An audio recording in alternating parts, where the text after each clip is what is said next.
Welcome, everyone. I'm Brandon Kiger, today's webinar host.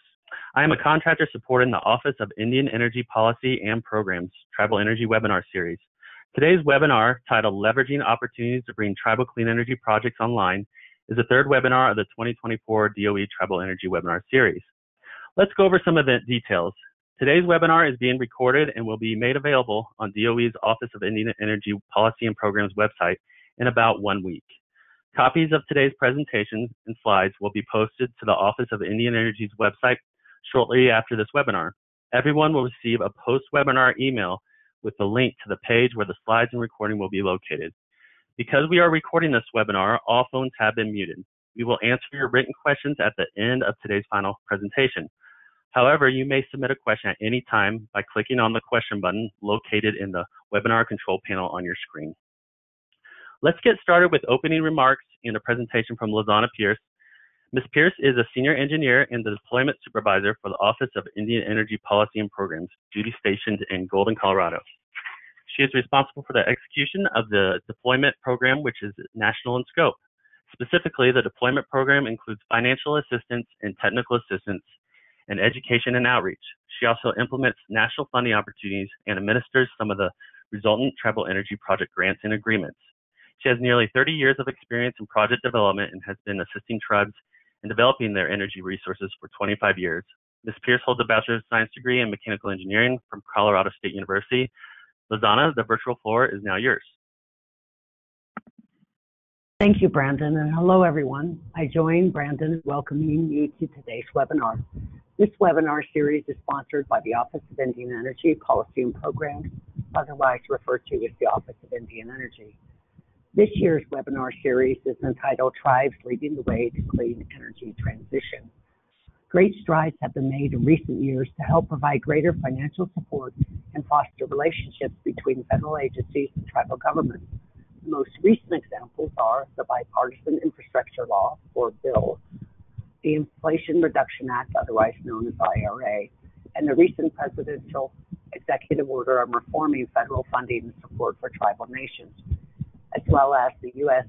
DOE Secretary reaffirming our commitment to buy tribal energy. Last year's tribal energy webinar focused on the unprecedented amount of funding going towards climate change solutions through land legislation.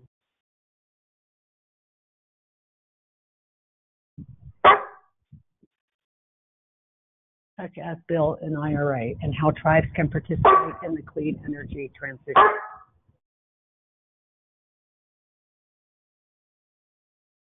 This year's webinar series will continue providing information on funding and financing while also providing case studies on how tribes are leading the way. Additionally, the 2024 series will include information on tools, resources, and funding and financing opportunities to help you participate in that clean energy transition. We do hope the webinar and the series as a whole is useful to you, but we also welcome your feedback. So please, let us know if there's some ways to make this series better. You can send that feedback to our main email at indianenergy@hq.doe.gov or add your comments to the question box in the webinar control panel. Before we move on to the other presenters, I want to provide some information on the Office of Indian Energy and highlight new funding opportunities and resources. But before we jump into it, I want to introduce you to the DOE Office of Indian Energy team. And my dog is not cooperating, so bear with me here.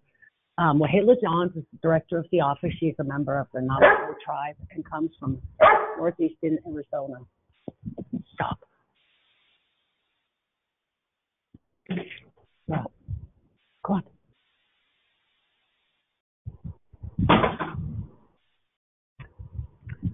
And our deputy assistant, under her tenure, the Office of Indian Energy budget has more than tripled from $22 million in fiscal year 2021 to $75 million in 2023.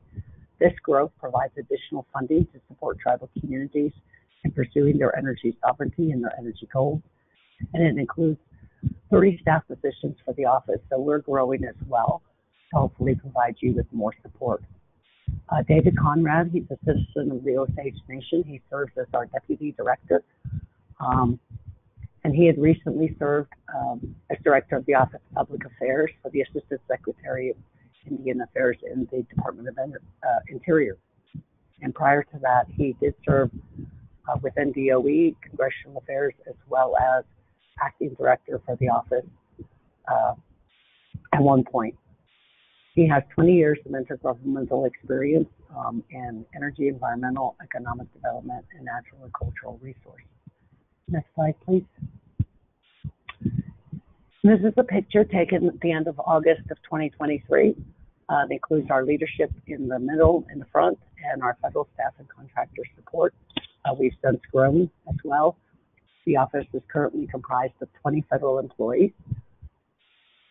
And we have individuals in DC, Colorado, Florida, Oregon, Oklahoma, Wyoming, Nevada, and North Carolina. And I probably missed a few, but we're all over the place. Next slide, please. So the federal deployment team consists of myself. Tony Jones is the deputy, and he's an enrolled citizen of the Cherokee Nation of Oklahoma and Naknek Native Village, and he's a native shareholder of Bristol Bay Native Corp. Jamie Alley, senior engineer, she has worked with me for 15 years or thereabouts as a contractor and has recently joined our federal team, and we're so pleased to have her. Josh Gregory is lead engineer and our DOE project officer. He joined us a few years ago, and some of you may have worked with him when he was with the Division of Energy Mineral Development at Department of Interior. Mike Stevenson is a lead engineer. He manages our technical assistant, and whom some of you may have also worked with through the Division of Energy and Minerals. Mike Behar, another engineer, DOE project officer. He oversees grants and assists tribes and their tribal entities with their projects. He had worked with us a number of years ago, well, now quite a few, during the ARA days, 2009, 10, 11, 12 era, and has come back to his forever home. Lastly, we have two federal staff on the deployment team, James Jensen, general engineer, and Joy Owl, a physical scientist, both serving as technical assistant specialists, serving tribes, Alaska villages, and tribal and intertribal organizations through the technical assistance program. In addition, we have 8 contractors who support us in the execution of financial assistance and technical assistance and outreach. Next slide, please. I think seeing the faces of the people, and some of you have worked with, is important, so bear with me as I take the time to introduce you here. So we have a fantastic contractor staff from Lindahl Reed and Boston Government Services. On the contractor side, we have Jen Luna. She's the team lead for the contractor team. She's worked with us for quite a few years, 10, I think, and before that with other DOE offices. Also shown is Sam Baker and Nathan Ballinger and Pat Gwynn. Next slide, please. On this slide, we have Chris Enema and Roberta Bobby Wells. Both of them will act as project monitors and in concert with the DOE project officers to help tribes and tribal entities with their clean energy projects. And on the left, we have Carl Wilcox and Brandon Kiger, who you heard from earlier, our program analysts who work more closely on the competitive processes, metrics, research, special projects. Next slide, please.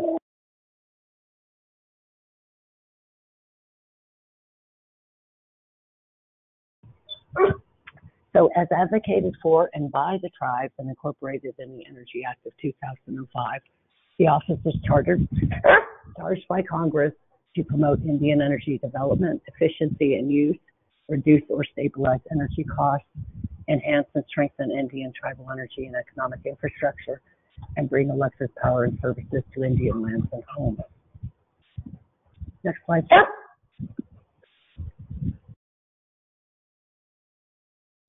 To achieve our mission and address the barriers, the Office of Indian Energy offers financial assistance, typically through competitive grants, technical assistance offered at no charge to Indian tribes and tribal entities, and education and capacity building. of which this webinar series is one. Through these three prongs are intended to assist tribes and tribal entities overcome those unique regulatory, technical, and economic challenges in developing their vast energy resources, if and how they so choose. Next slide, please. So last year, the office committed $75 million to 21 tribal energy projects across the nation. And prior to that, between 2010 and 2022, invested over $120 million in more than 200 tribal energy projects in the contiguous 48 states in Alaska. Through these grants, the Office of Indian Energy continues its efforts in partnership with Native communities to maximize the deployment of clean energy solutions for the benefit of those communities. Specifically, those projects have resulted in tangible benefits to over 100 American Indian and Alaska Native communities, which include nearly 46 megawatts of new generation, over $14.4 million collectively saved every year, and an estimated $315 million saved over the life of those systems. This results in a $3.38 savings for every dollar DOE invested, and affects over 8,800 tribal buildings in the Indian country.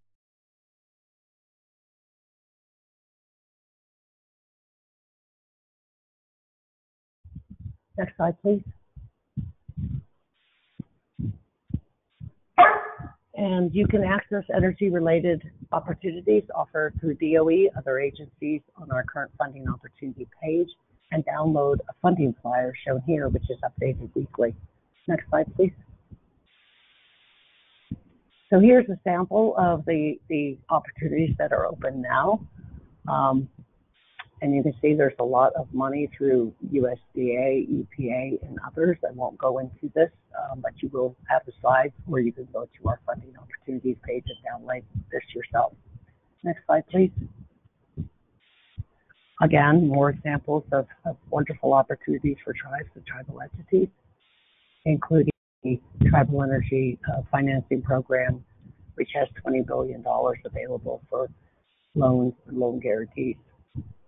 Next slide, please. So in addition to the Office of Indian Energy funding opportunities, I wanted to bring your attention to a few resources. We do have, as I said, the funding opportunities page. It includes tribal energy specific opportunities, not only through the Office of Indian Energy, throughout DOE and other federal agencies.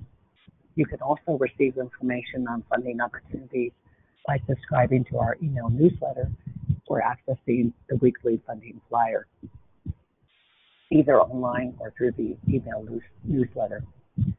There's also a Clean Energy Infrastructure Program and Funding Opportunities page, and this identifies opportunities for the $97 billion through DOE, through the Bipartisan Infrastructure Law and Inflation Reduction Act. And a more general website, which I think is wonderful, is the clearinghouse of all government opportunities, not only energy, but for a variety of different areas, is shown here on the Energy Communities website at that link. Next slide, please. So thank you all for your time and attention. Thank you for joining us today. You can reach the Office of Indian Energy through our help desk phone number and email at indianenergy@hq.doe.gov, and submit your questions, and we'll have a Q&A at the end. You can also join us on socials, on Twitter and Facebook, or X, I guess now, at DOE Indian Energy.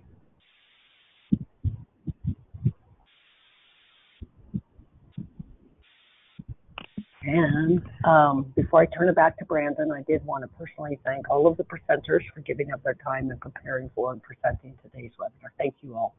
And with that, the virtual floor is yours, Brandon. Thanks, Lizana. Before we get started with the remaining presentations, I first want to introduce the other presenters on today's webinar. We just heard from Lizana. Our next speaker is Gabriela Rodriguez, who is a policy analyst at the U.S. Department of Energy Office of Energy Justice and Equity. In this role, she is assisting with the administration of the Low Income Communities Bonus Credit Program by supporting the program's stakeholder engagement efforts.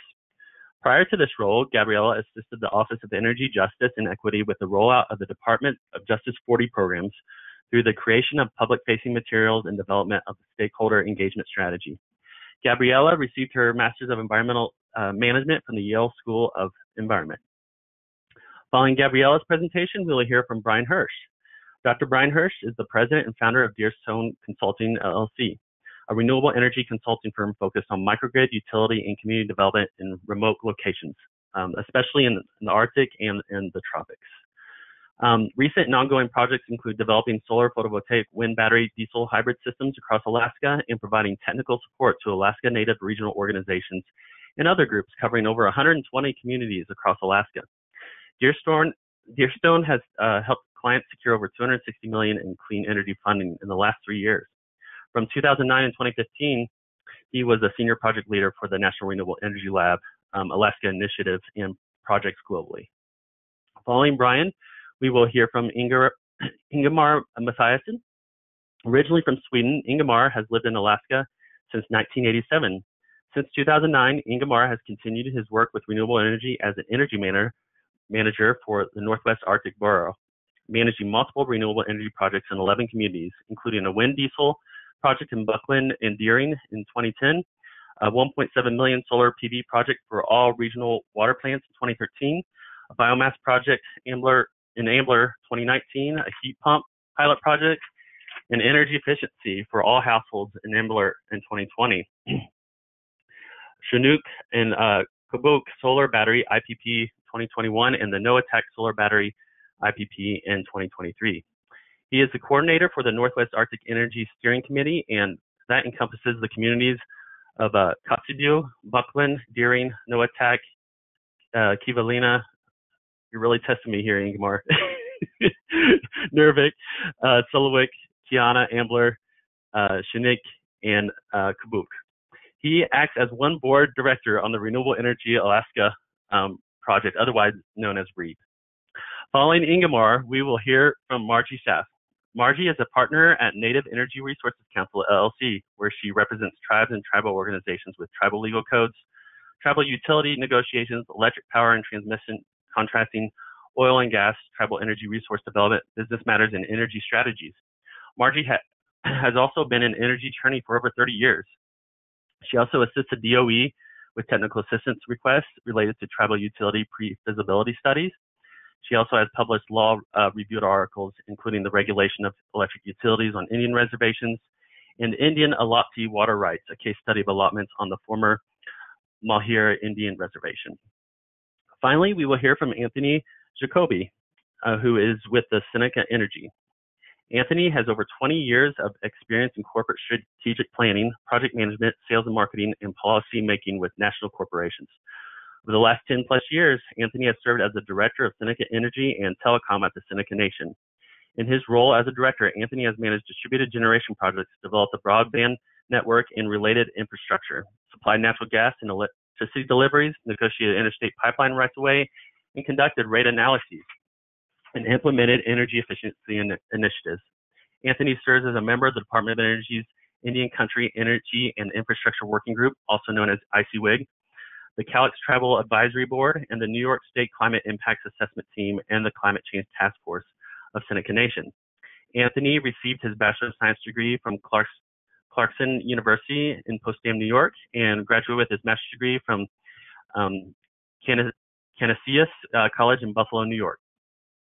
Thank you to each of our presenters for making the time to join us today. As a reminder, please feel free to submit a question at any time by clicking on the question button located at the webinar control panel on your screen and typing your question. We will answer your written questions at the end of today's final presentation. With that, let's get started with our next presentation. Gabby, you may proceed once your slides are up. Hi, everyone, and welcome to this presentation on the Low-Income Communities Bonus Credit Program. We're so glad that you can join us today. Before I get started, I'd like to quickly thank the Office of Indian Energy for inviting us to talk to you all about this opportunity. Throughout this presentation, I will be referencing various documents and resources, including the 2024 revenue procedure for the program. You can also find these resources and the revenue procedure on the DOE program homepage, which I will also specify in this presentation. In addition, we will not be addressing any questions during this session. Towards the end of this presentation, I will be providing the email address of the DOE support desk where your questions about this program may be submitted. Next slide. I'd like to quickly introduce myself. My name is Gabriela Rodriguez, and I am a policy analyst with the Office of Energy Justice and Equity at the Department of Energy. I am here in DOE's capacity supporting the IRS in the administration of the program to provide you an overview of the Low-Income Communities Bonus Credit Program. Next slide.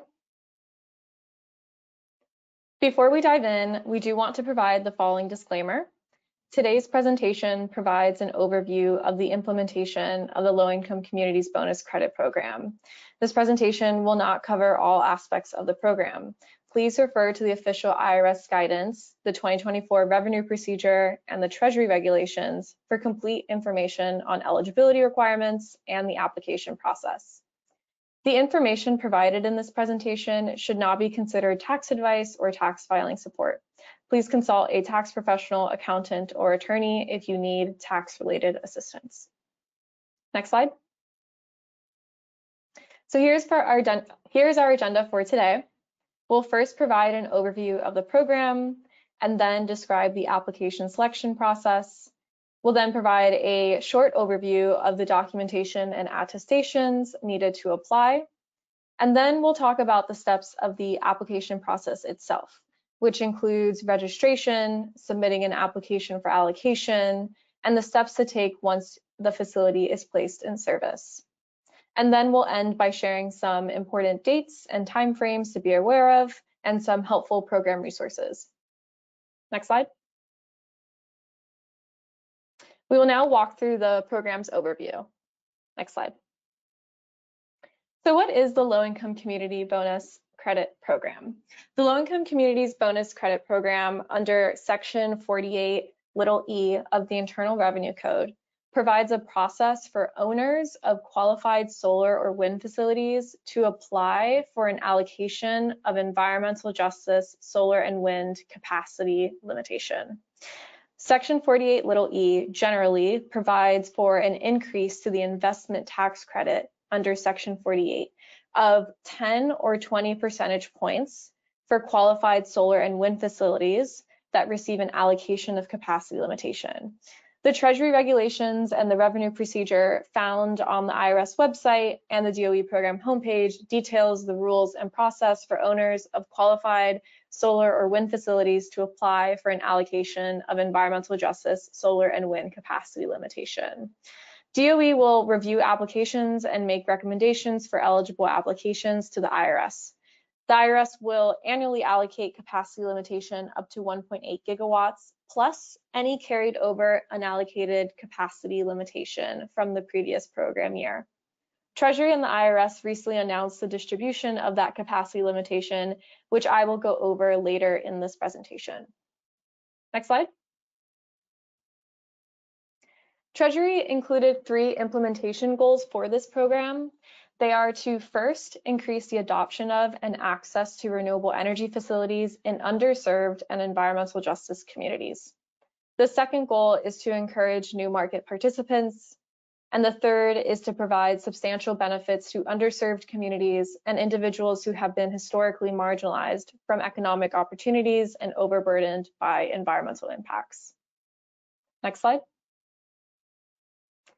The Inflation Reduction Act is the most significant legislation to combat climate change in American history. It is also one of the largest investments in the American economy in a generation, because the majority of these investments are delivered through tax incentives. The Treasury Department is honored to be at the forefront of implementing this landmark legislation.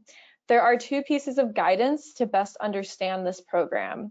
First, the final regulations, and secondly, the revenue procedure. These documents contain all of the information to determine program eligibility. The final regulations we released in 2023 remain the same regulations for 2024. The revenue procedure, though, is updated every program year as it describes the application process, all the documents and attestations that you will need to submit an application, and changes between program years. On August 10th of 2023, Treasury and the IRS released the first final regulations and the 2023 revenue procedure. Then on March 29th of 2024, Treasury and the IRS released the revenue procedure for the 2024 program year with updates to the program. On May 13th, 2024, Treasury announced that the 2024 program year would open and begin accepting applications on May 28th. And then on May 28th of 2024, the 2024 program year opened and the DOE began accepting applications. Next slide. So to be eligible for the program, an energy facility must be in one of four categories that qualify for either a 10 or 20% tax credit bonus. The 1.8 gigawatts of annual capacity is divided for the 2024 program year among the four categories in the following manner, plus any carried over unallocated capacity limitation from the 2023 program year, which, as mentioned earlier, was announced recently. So first, 800 megawatts will be reserved for Category 1, facilities located in low-income communities. Low-income communities is defined in the Treasury regulations and includes census tracts with a poverty rate of at least 20% or areas with a median family income no more than 80% of the state's median family income. Second, 200 megawatts will be reserved for Category 2, facilities located on Indian land. Indian land is defined in the Energy Policy Act of 1992, which is linked to in the final regulations. Third, 224.8 megawatts will be reserved for Category 3, facilities that are part of federally subsidized residential buildings. A list of eligible housing programs for this category is available in the final guidance and also separately on the DOE homepage.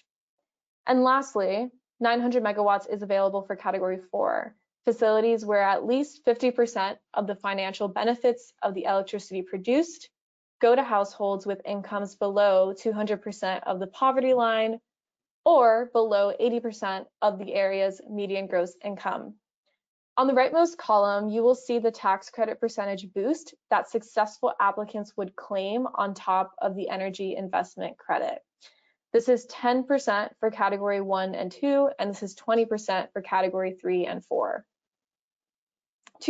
Next slide. Thank you.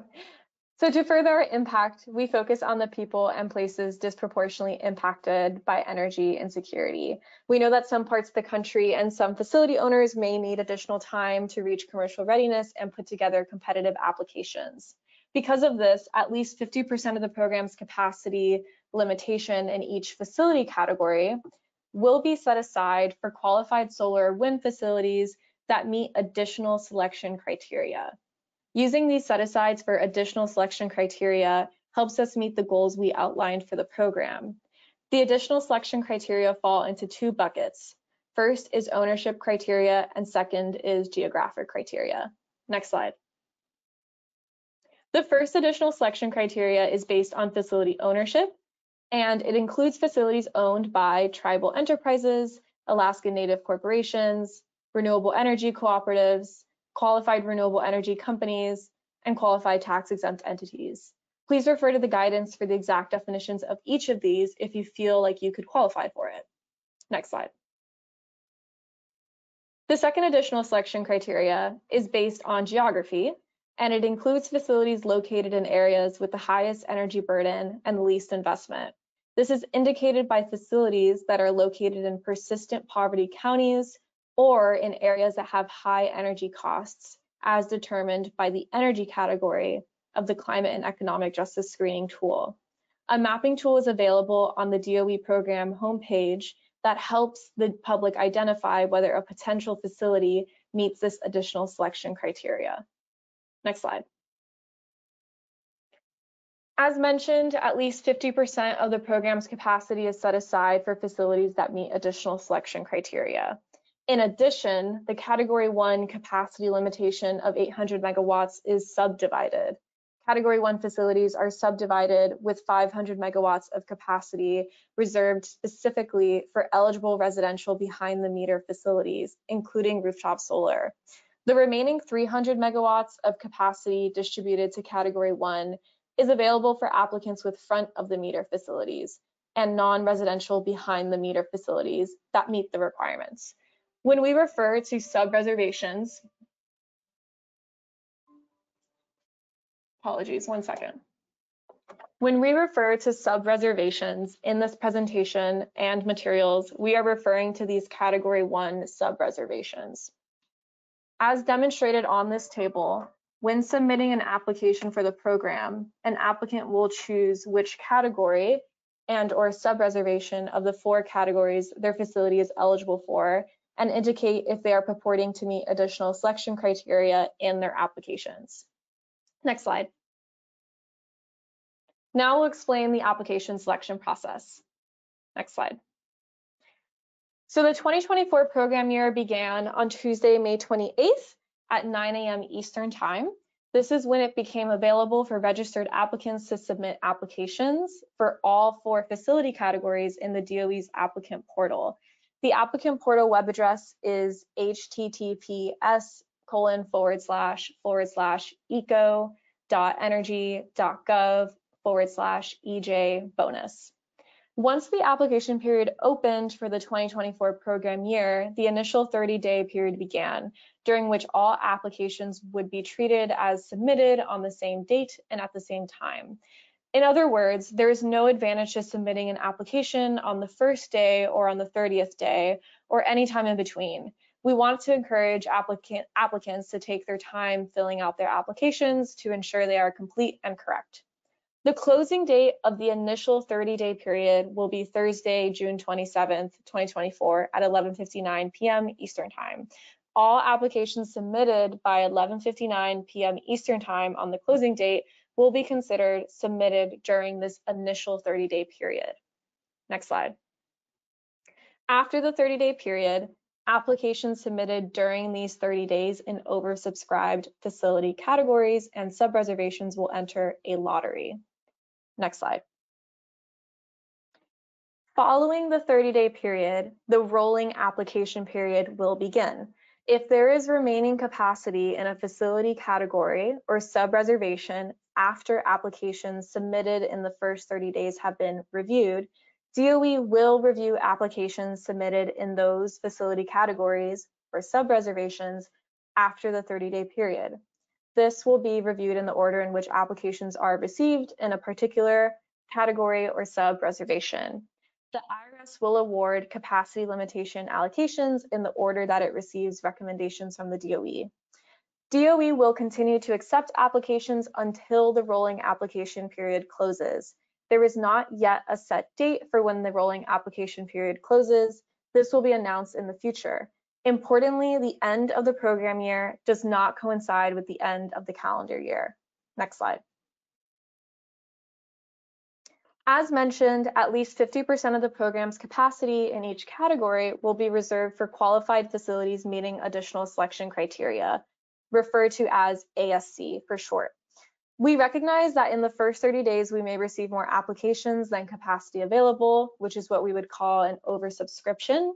If a category or sub-reservation is oversubscribed, a lottery will take place to determine the order of application review. Within the same category or sub-reservation, applications that qualify for ASC will be given priority over applications that do not purport to meet ASC. So to better understand how we operationalize this, we have provided a category, for example, with 3 scenarios that could take place depending on the capacity received at the end of the 30-day period between ASC and non-ASC applications. You can find these slides on our website, which I will share at the end of this presentation, and we encourage you to take a look at these examples and these possible scenarios. Next slide. How is the review order for ASC applications determined in a lottery scenario? DOE will use lottery scores to determine which qualified facilities are eligible for a recommendation for an allocation of capacity if a facility category or sub-reservation is oversubscribed.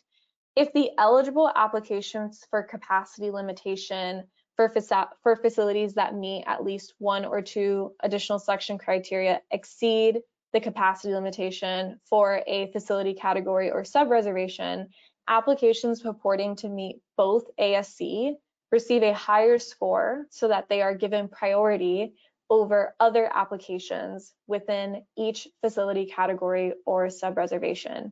If upon DOE review, it is determined that an application does not meet one or both ASC purported in their application, then the application score may be reduced, resulting in a change to the application's priority status. Remember, this ordering takes place for all ASC applications. However, the lottery only takes place if there's an oversubscription within the first 30 days and is only done within those oversubscribed categories and sub-reservations.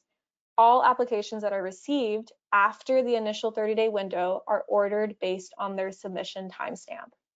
Next slide.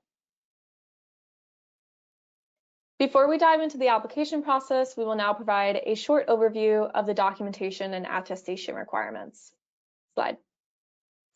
There are certain documentation and attestation requirements that applicants must prepare for their applications. The application option chosen partly determines what documentation and attestation is needed from the applicant. Applicants submitting applications in the 2024 program year must submit the documentation specified in the 2024 revenue procedure. Documentation requirements are based on facility type, facility category, and additional selection criteria. An application is not complete and may be rejected if any documentation is not included. In addition to documentation, each applicant must complete the required attestations as specified in the 2024 revenue procedure. Similarly, attestations are also based on facility type, facility category, and additional selection criteria. An applicant will be unable to submit their application if any required attestations are not completed. You can find these attestations in the 2024 revenue procedure.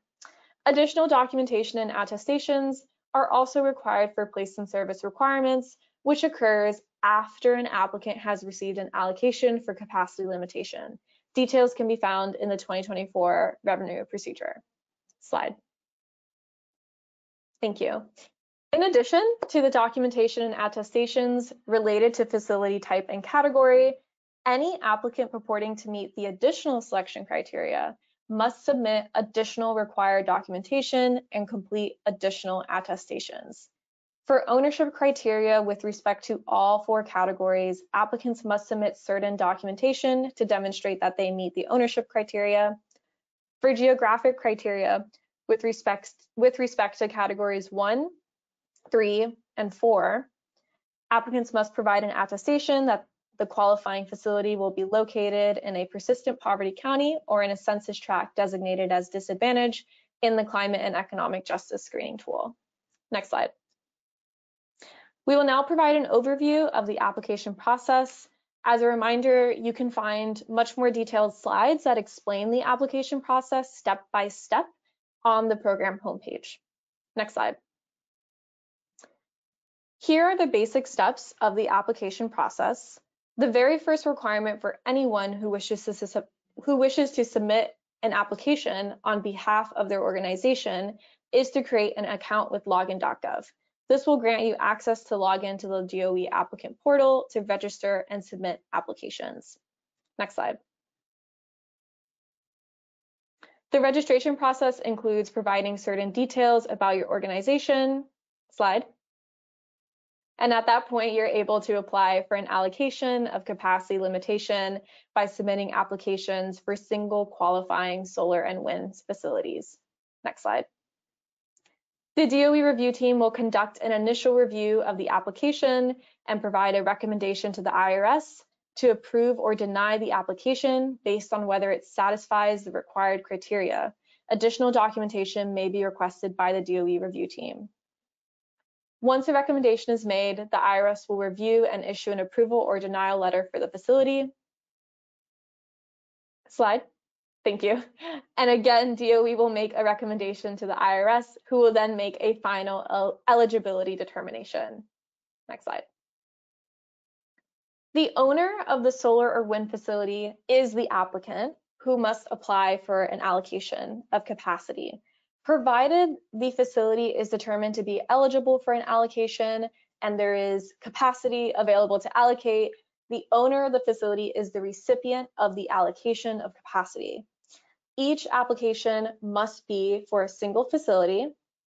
The individuals who apply for an allocation of capacity on behalf of their organization must have personal knowledge of the facts related to the application and be a person who is legally authorized to 1, bind the applicant entity for federal income tax purposes, 2, communicate with DOE about the application prior to and after submission, and 3, receive notifications, letters, and other communications from DOE and the IRS.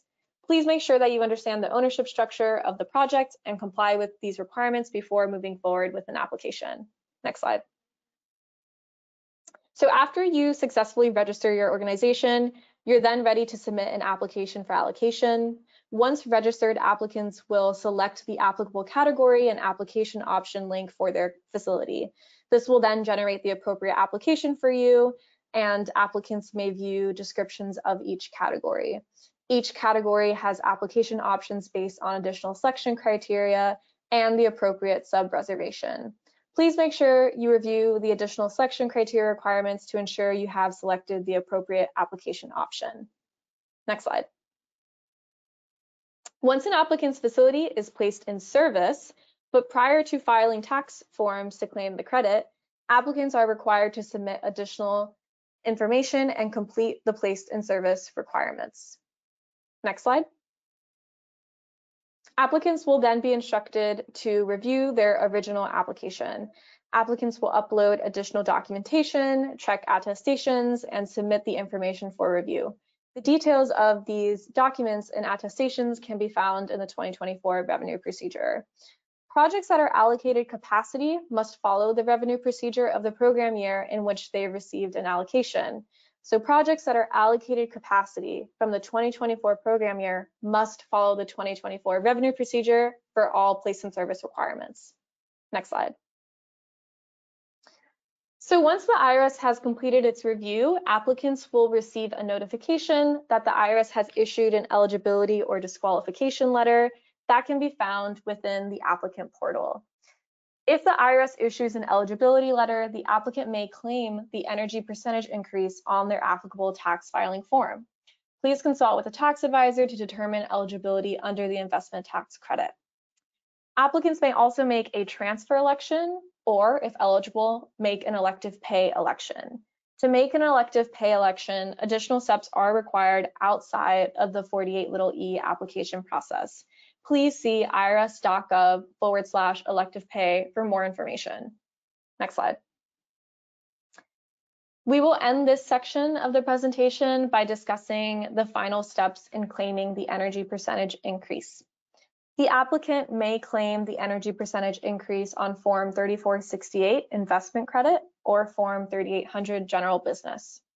Secondly, the applicant may make a transfer election under Section 6418.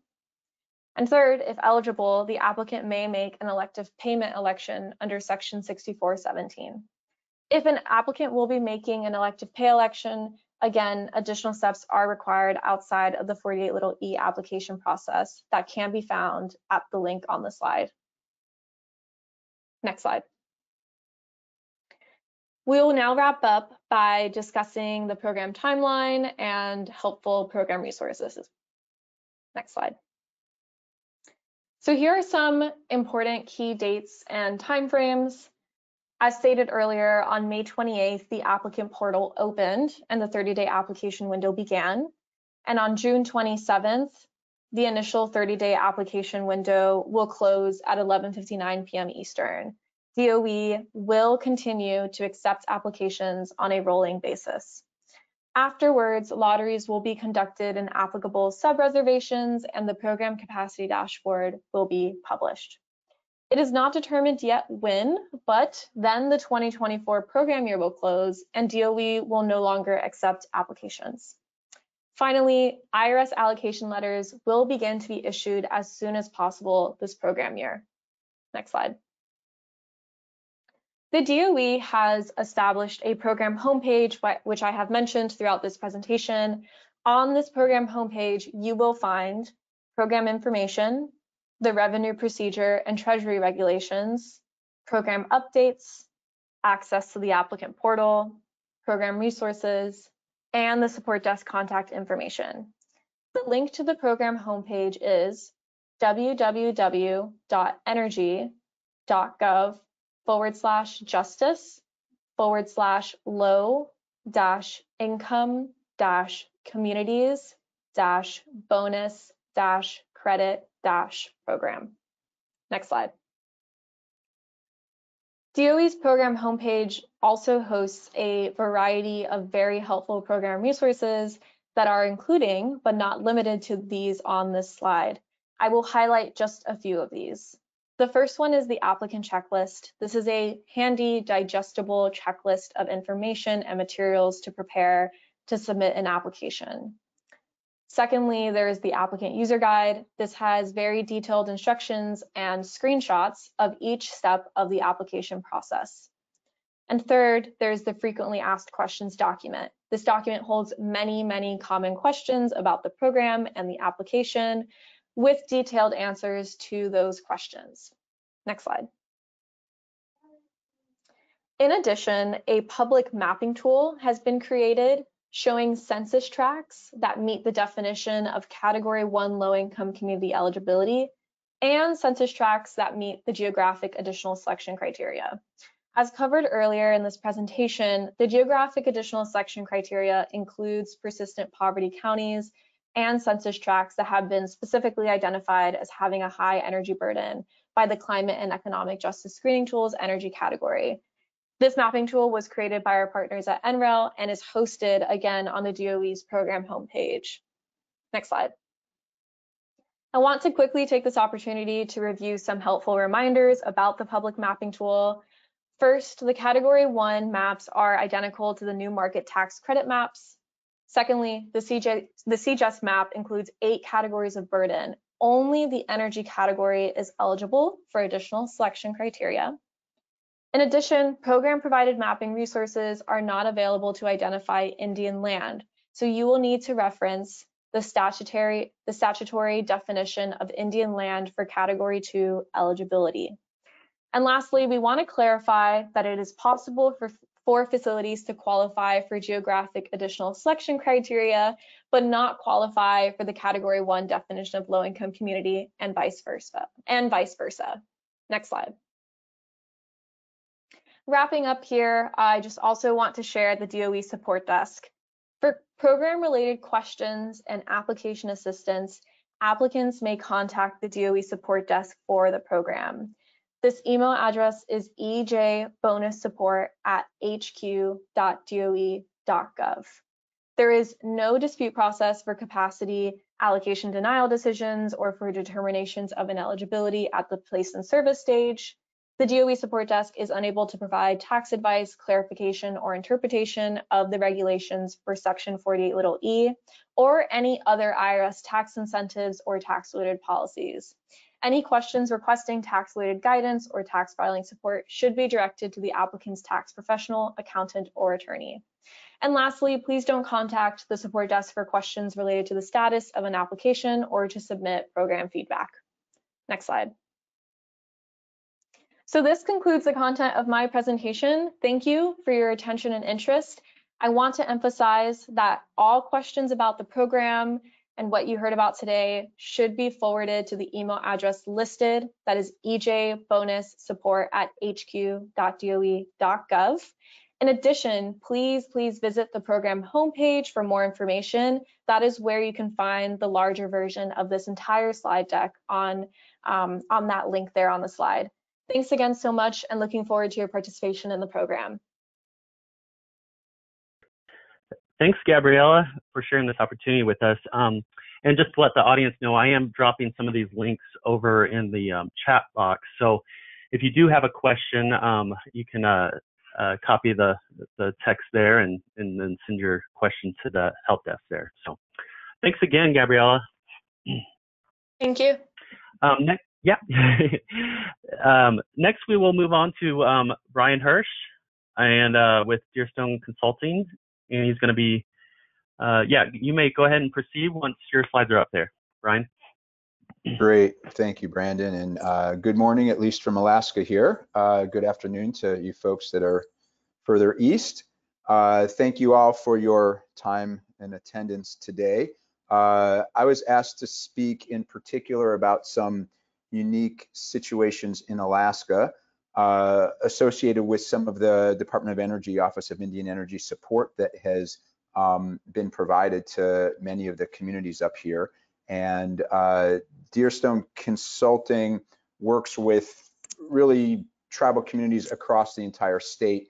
And for folks not from Alaska, typically the state is broken out into 12 different regions, and each of them has some unique aspects from indigenous perspectives, both geographically as well as institutionally, and things along those lines that we'll get into a little bit more in detail. This picture is of Ernie Tickett, the power plant operator in the village of Shungnak, who typically a power plant operator is paid for somewhere between 2 and 4 hours a day, and that's it. And yet they're expected to do a whole lot of things to keep the power running. And what we've been trying to do is get the power plant operators trained up, not just on diesel power plants, but also on some of the renewables. And here he's obviously inspecting and maintaining some of the solar array that is in the community of Shungnak, and is receiving additional pay and training on the renewable side of the power producing effort. So we can maybe go to the next slide here. Again, a unique aspect of Alaska's power cost equalization, and I apologize for all the words here, but I couldn't figure out a better way to do this. Typically in rural Alaska, electricity is much more expensive than in the urban areas, and the urban areas are the big cities, Anchorage, Fairbanks, and Juneau. And most of rural Alaska is majority indigenous tribal communities. And so there are some unique differences in the rural communities. They're typically dependent on diesel power and complex logistics for supply chain delivery of diesel fuel. And so that results in higher costs. There was widespread recognition within Alaska many years ago that diesel dependence results in higher costs. And at the same time, urban Alaska had some energy needs around things like, for example, drilling for natural gas in Cook Inlet near Anchorage. And the political deal that was cut was that the rural legislators would support natural gas drilling and other activities that reduced costs for energy in urban Alaska, and then the urban legislators would support power cost equalization for rural Alaska. It was kind of a very classic compromise, and everybody benefited from it. And so now the situation is that there has been established an endowment fund that currently is about $1 billion for the power cost equalization program, and that endowment fund does not get drawn from directly, but it generates revenue, kind of like a savings account, and that interest that is generated goes toward the subsidy of diesel fuel. And so historically, there's a relatively complex formula that is used to determine how the earnings from the endowment fund are allocated to, there's about 150 villages that are dependent on this PCE program.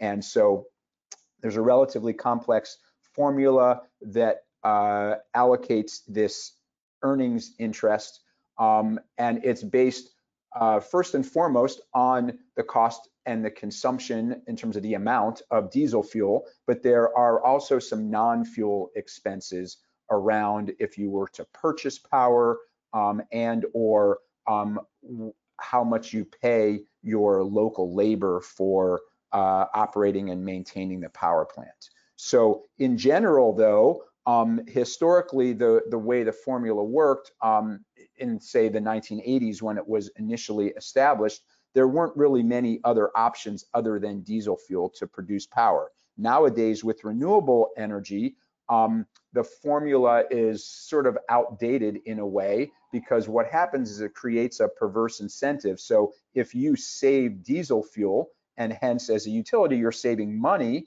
the result is that you get less of payment back from the state, because less diesel fuel equals less PCE funding. So the utilities were not really incentivized to save diesel fuel, and it was kind of a penalty if you did so. And so what we've been trying to do is kind of change that incentive structure so that there are incentives to save fuel and that everybody benefits from doing so. And what you see here in this picture is actually a site visit that was sponsored by Department of Energy, Office of Indian Energy, many years ago here in 2012. And we see these things nowadays in terms of $10 per gallon, which sounds expensive now. In many places, gasoline is much more than that currently. And in this situation, people had to limit the amount that they were able to purchase to just 6 gallons a day. And you see here that's in March of 2012. And typically what happens is communities get a single delivery of diesel fuel for the entire year. And they do that when the when it's ice free, which is either on the river, if it's a barge, or on the ocean. And this is the community of Quinnahock, which is on the coast. And so they are dependent on a fuel barge coming there. And by March, it's almost a year since the last fuel delivery. And at that point, they have basically run out of fuel from their large fuel delivery on a barge. And what's happening typically in the springtime is communities are dependent on air delivery from airplanes for just a very small amount of fuel on a daily basis. So they have to start rationing gas. So that's kind of what's going on here. And obviously, so there are other incentives to saving fuel, not just the financial side here. It's just simply a absolute limit of how much they have. But so there are incentives to save fuel, but the financial incentive was not really aligned with that kind of structure. So we can move to the next slide. And so what's happened in the recent past is the evolution of independent power producers writ large, and then in many of the rural remote communities in particular, the tribes have become the independent power producers, in part because of support from the Department of Energy's Office of Indian Energy, where they have provided financial support for the tribe to install solar panels or put up wind turbines, or even energy efficiency and weatherization, so that there's just less fuel being consumed and the amount that's delivered in the ice-free months is able to last for the entire year. So the tribal independent power producer develops and owns renewable energy assets, and typically without something like grant support from Office of Indian Energy, tribes aren't able to get this process started. And then what happens is the local utility signs a power purchase agreement that says we're willing to buy power from the IPP, and then that purchased electricity that the utility is now buying is essentially the equivalent of buying diesel fuel according to the power cost equalization formula. So the utility can count the power purchase the same way they count the diesel fuel purchase that they were previously burning, and they receive their full allocation of PCE. But now you have an independent power producer under the tribe that has received money because they have generated power and sold that power to the utility. So now the tribe has essentially a savings account or some amount of money that they can devote to maintaining and operating the renewable energy system, having a sinking fund so they can replace it over time. They can create a job associated with that, and they can do other things, perhaps distributing the funding in ways that result in reducing economic burdens on the tribal community and really the community writ large. So we can go to the next slide here.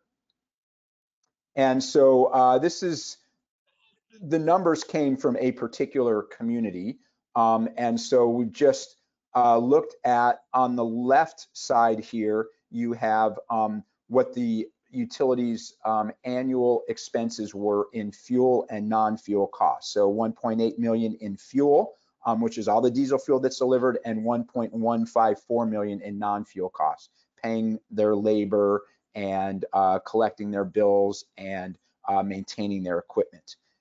If they put in a solar project, in this case, it would result in a reduction of their fuel burn cost-wise of $367,000. But they, because not all of the kilowatt hours that are sold are PCE eligible. Some of them, the way the power cost equalization program works is it's a subsidy for residential ratepayers and for community facilities like, say, the tribal council building or the health clinic and things like that. But commercial facilities like a store, as well as government facilities like, say, the post office, are not eligible for PCE. So there's kind of a split between how this whole thing works. And again, it gets kind of complicated. We won't get too far into the details, but the upshot is that the utility would have burned $367,000 less in diesel fuel, but they lose $110,000 in PCE reimbursement if there's no independent power producer in the mix. So if you're the utility, you look at that and you say, well, great, you know, we save some fuel, but we're losing money on that, basically. So if you go to the next slide, what we have here is if you kind of structure the process correctly and the IPP is involved, the electric utility would buy that $367,000 that was saved in fuel. They would now purchase that from the IPP, and they would receive that reimbursement back from the state in the form of power cost equalization payments. So we can go to the next slide here. And so this kind of is just a roll-up of how that works. And so PCE reimbursement to the utility, the first case on the left here is just 100% diesel. In the second case, the fuel costs with no IPP, that's what the utility would spend on their diesel fuel, but they wouldn't get any other reimbursement. So they're essentially losing money, even though they're burning less fuel. And then on the right-hand column, the IPP would be taking care of that whole power need, but it would not be generated from diesel, it would be generated from solar, and then the utility is still made whole from their original expenses and revenues from both selling power and receiving PCE allocation from the state. So we can move to the next slide, please. And so again, this is just kind of another view of how that works. And so what this was, this analysis was performed prior to the community thinking through, prior to the community developing the solar project. And so this analysis was used actually in both grant applications as well as city and tribal council meetings and utility management meetings to help understand both the size of a potential solar project as well as the kind of economic implications of who would benefit and who would not benefit from this sort of a process. So we've developed kind of an analytical toolkit to plug in, what your existing, what your fuel costs are, what your power generation portfolio looks like, what your solar potential would be based on the size of your solar system, how much fuel you would save, and when you need a battery. Because the other thing is that when your utility system is all diesel generation and you start putting other inputs into the system like solar, as soon as you get to a relatively large portion, like plus 20 or 20 or 30% or more of the entire generation at any moment in time, if that's solar, your system can start to be unstable. And so the diesel generator is always kind of chasing the amount of solar because it's not a steady state production. So as that varies, and the larger the solar system, the more it will vary relative to the diesel. You need batteries to stabilize the whole system. And the goal at some point is for parts of the day in the summertime in particular, you just completely shut the diesel generators off and the whole system is run by solar and batteries. And so under those circumstances, well, A, you need a battery, and B, the solar, you can start to plan for a relatively large solar system, whereas without batteries, you're limited to a much smaller overall size because you're always trying to maintain stability from the diesel generation. So we can move to the next slide. And so this talks a little bit about that. And again, this was developed for a particular community to really think through what the options are in terms of a utility ownership versus an IPP ownership of the renewable assets. And so typically what we find is initially the utility is kind of hesitant to jump into this mix, right? But if you're a utility and you're looking at somebody kind of eating into your revenue stream, and then you're dependent on this other entity to generate power that's going to your customers, et cetera, initially you'll have some real understandable reservations about doing so. And what we've been able to do is alleviate some of the utilities' concerns from the economic standpoint by showing this kind of analysis, and B, having some long-term partnerships and some technical credibility so that the utility feels comfortable with the tribe and the technical support that's involved between engineering and administration and things along those lines, that they're willing to enter into a long-term power purchase agreement. So I'm not going to get into the details here, but these are the kinds of issues that would be addressed and ideally build confidence on both parties to establish a power purchase agreement. So we can move to the next slide. And these are just some pictures from the Northwest Arctic region, which I think we're going to hear a lot more about that from the next presenter, my colleague Ingemar Mathiasen, who we work very closely with. But here's some of the solar installations, battery installations, and in the lower left-hand corner, you see the community of Shungnak with the solar array oriented in a few different directions to take advantage of the sun moving very widely across the sky in the Arctic and having less impact on the electric utility because of the stability issue that I mentioned earlier. This is a relatively large solar array compared to the diesel generation, and if all the solar panels were oriented in one direction and the sun went behind a cloud, for example, the diesel generator would have to instantly turn on, or there'd be a lot more of an impact on the battery than with the orientation that the way the solar panels are there. So there's a lot more detail to that, and that's been kind of an evolution of other projects and lessons learned, but it's kind of another unique feature of far northern solar projects. So we can move on to the next slide. And this is an animated slide, so you can just start hitting return for a while, and we're going to see some growth of the different activities. And again, this is focused on the Northwest Arctic. And yeah, there's one or two more of these I think that you can hit. And so yeah, maybe stop right there for a moment. And what we see is from 2013, this was kind of a glimmer, primarily in Ingemar Mathiassen's eye and some of the tribal communities, and they were able to put solar PV on the water facilities in all of the communities in the Northwest Arctic. And as we learned lessons and got better at writing grants and dealing with the financial side of things, recently the Department of Energy Office of Clean Energy Demonstrations awarded a quite large grant to the Northwest Arctic Borough in particular, and all of the villages within it.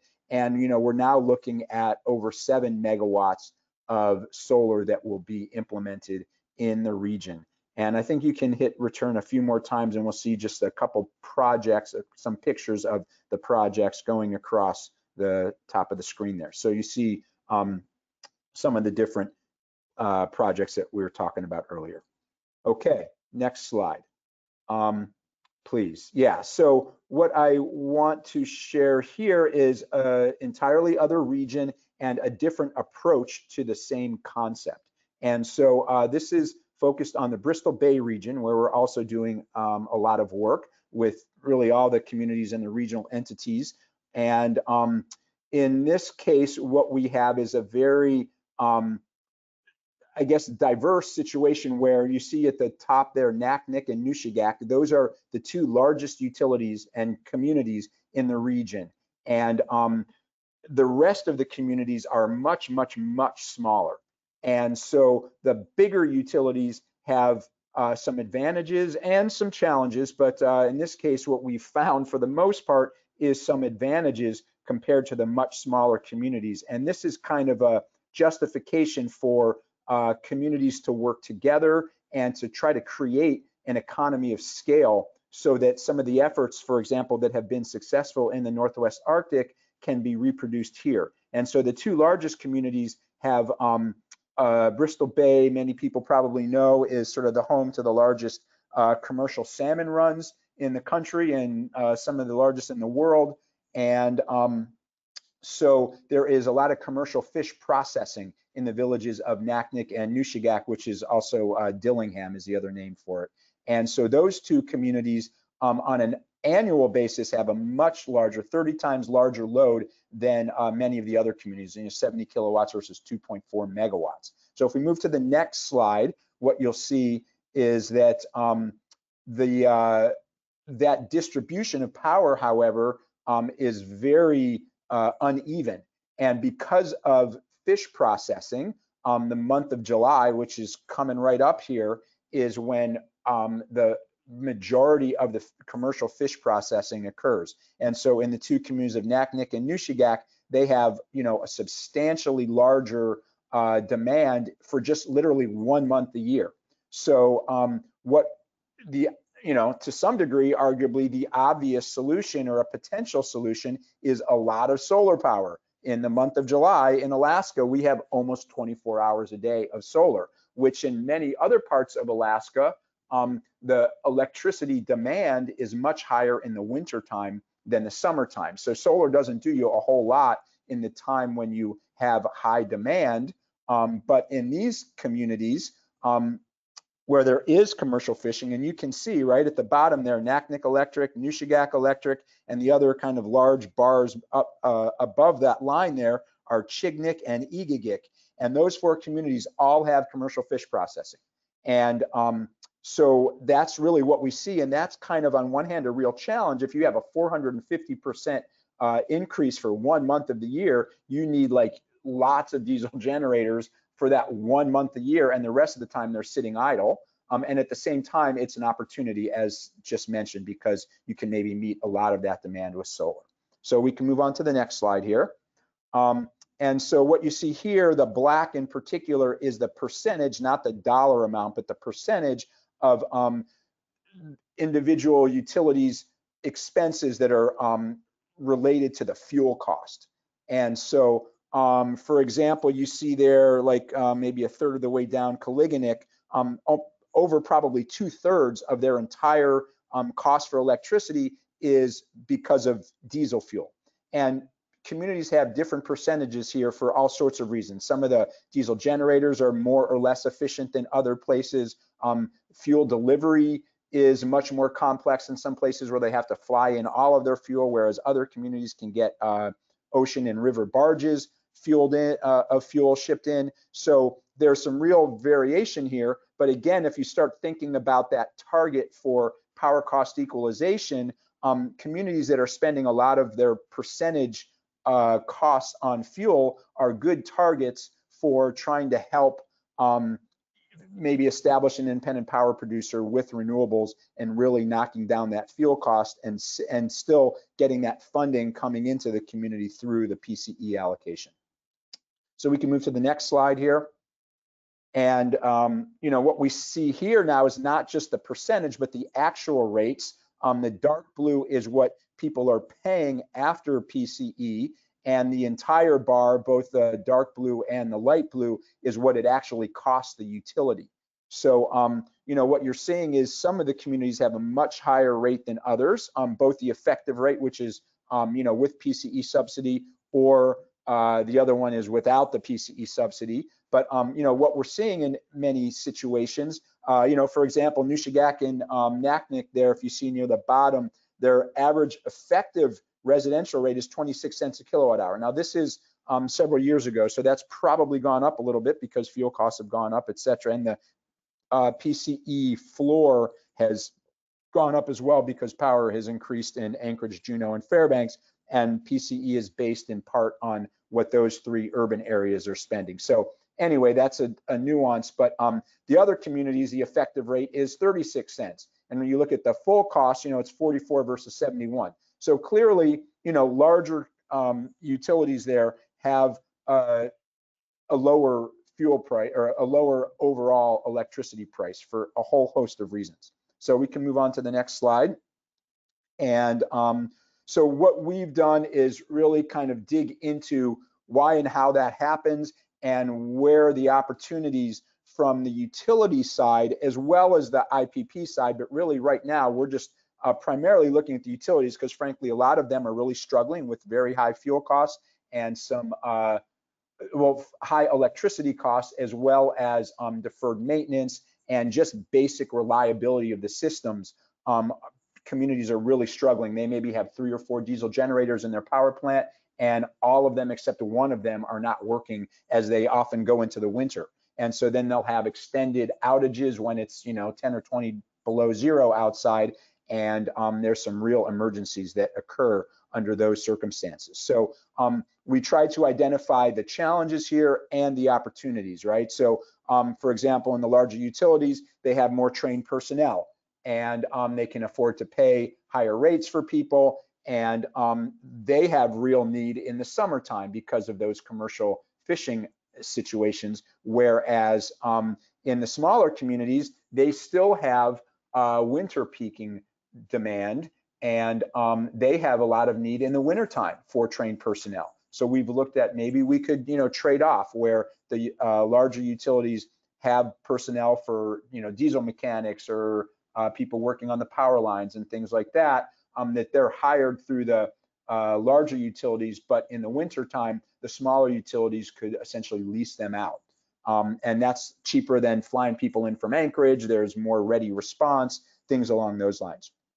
Also for things like, say, filing your PCE report, because if you don't file it every month with the state, then you don't get the money even if you, you know, deserve it, essentially, if you have all of your other ducks lined up. If you don't file the reports, and what somebody was looking at this and they said, geez, this is like filing our taxes every month of the year. And so it's a real challenge. It's an administrative burden to do so. And yet some people get really good at it. So you could have, for example, you could imagine a situation where there's 1 or 2 or 3 people that file everybody's PCE reports every month, and that's just what they do, and they get good at it, and we develop computer programs that do it and just kind of streamline that process. So we can move to the next slide. And I guess what I should say is that these activities were funded in large part through the Bureau of Indian Affairs, Tribal Energy Development Capacity Grant, and the Bristol Bay Native Corporation was the entity that received the grants and that's also supported a lot of this work. And so we've prioritized these activities to say this is where you can really save money and fuel and reduce emergencies. And we've kind of lined out actual dollars and cents and some real activities that could really reduce the stress of people trying to provide these services for the communities. So we can move on to the next slide. And so what we've come up with is this shared services approach to managing rural power utilities. And so we've now kind of turned this into a pilot project with 5 individual communities, and now we're looking at spreading it around at least part of the entire Bristol Bay region. And it's being facilitated in part also by Department of Energy's Office of Grid Resilience, or some of the tribal formula funding that some people call 40101D funding is helping to kind of aggregate and create a consortium of tribes to aggregate their utility services while they all still maintain their ownership. We're trying to create a situation where you have shared resources and outsourcing the defined roles and responsibilities to people who do this all the time. And so we can move on to the next slide here. And so it's really just getting started, but here's all the kinds of activities that we've identified that this utility collaborative could assist the individual villages with performing. And so there's kind of classic governance and management issues. There's nuts and bolts on PCE, so that all the communities can get all of the, right now we've identified millions of dollars that communities are leaving on the table with PCE, that if they kind of filed all their reports and really kind of got into the nitty gritty of all of it, they'd be able to maximize that PCE subsidy, and there'd be a lot more funding coming into the communities for improving their energy systems and paying people and reducing emergencies, things along those lines.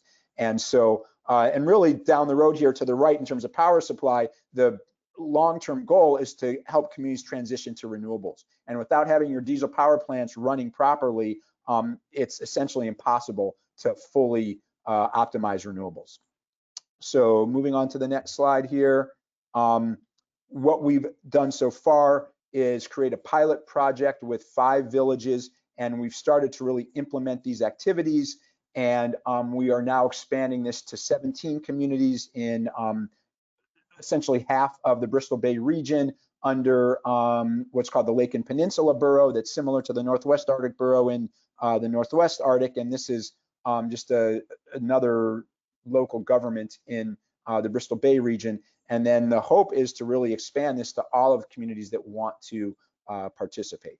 So we can move on to maybe the last slide, I think. Yeah, so that's what I got. Thank you, everybody. Thanks, Brian. It's really exciting to see the progress being made there, and how you're expanding that and all the completed projects. That's an exciting positive arc, that one graph you showed. So next, to kind of carry on to this conversation, we have Ingemar Mathiasen. He is going to be discussing a case study on how communities are using the IPPs have allowed Northwest Arctic Borough to build out several clean energy projects. Ingemar, you may proceed once your slides are up. Thank you very much, and allowing me to present at this webinar. Appreciate it, and all the support we have from DOE.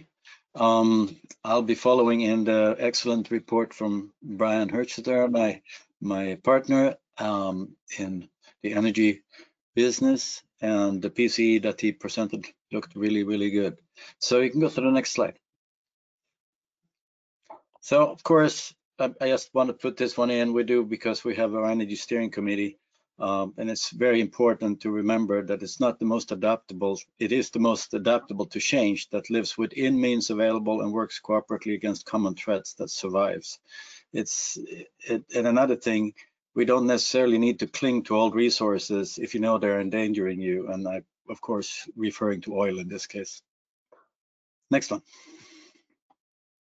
Some background and what we're looking at and what we have looked at for 16 years now since 2008. I have this star here for 2008, and then there's the next star for 2024. These are the outside oil representation of the world, basically Brent fuel, Brent oil, and the cost that has been up and down over time. I want to compare that to what's happening in the Northwest Arctic. Next one. And in our case, it doesn't go up and down necessarily, it just keeps going up. And the picture for 2024-25 is higher than that. It's the average prices per gallon now in the Northwest Arctic, and it's getting critical for survival. We can do the next one. We had a vision in the beginning in 2008 that we were going to try to be 50% reliant on regionally available energy sources, both renewable and non-renewable, for heating and generation purposes by 2050. And then we added in 2016 to combat rapid climate change due to greenhouse gas emissions like CO2, methane, and other harmful effects of fossil fuel usage. It is interesting to note here that in 2008, we did not look at the climate issues. They started to pop up between 2012 and 2016. The progression is as follows: 10% decrease by imported diesel fuel by next year, 2025, and we're on track for that. 25% decrease for imported diesel fuels by 2030, and hopefully 50% decrease by 2050. The next one. Fuel prices currently as they stand, even 5 or 6 years ago, I was looking at these prices and I was telling myself if the villages was going over $15 a gallon, survival is just not going to be possible. We have Ambler at 18 right now, and Kobuk at 15, and Noatak at 14, and it keeps increasing. It is not a good situation. We're trying to do everything we can to bring down the cost of fuel. Fuel is, of course, the base for the electrification also. So we can go to the next page. And here we see the prices that are according to that. Kobuk Shungnak at $1. If you look at the middle column at 0 to 750 kilowatt hours without tax, you'll see the actual cost of electricity in the villages. And in Kobuk Shungnak, it's just around $1, and Noatak at $1.20 at this point. This is the red marks in there is increases since the previous year, and these things just keeps increasing slowly but surely.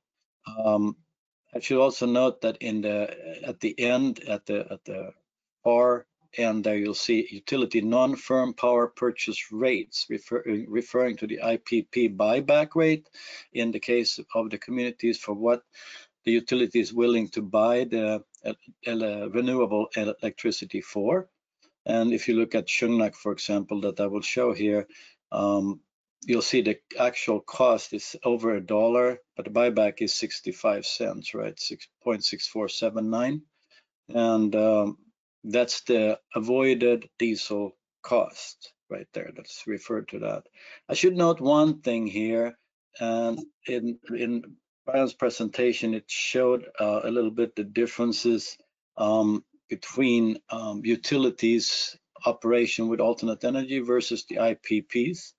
And one thing that I wanted to add there is that if you look at the electric rates for households with PCE at 1 to 750 kilowatt hours first column, that rate never did change over the 16 years.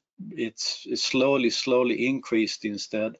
And no matter what any utility did to bring down cost of electricity by renewables, it just kept increasing because of the PCE formula sitting in the way. It always balances out to what it should be across all the villages of Alaska. And what did go down is instead the full base rate that then impacted, of course, commercial operations and schools. They benefited from having the utility, having the renewable energy, but the households did not, up until what we are doing with the IPPs at this point. The next one. In 1997, Kotzebue was leading the way with the first wind farm. This is just some background to reduce the need for the fuel. Next one. And in 2008 to 2015, we built some diesel project in Buckland and Deering. If we had looked closely at the grant, in small print at the bottom, it said, as a condition of the grant, independent power producer can agree to sell the energy resources for electricity and heat as the cost-based rate for the economic life of the project.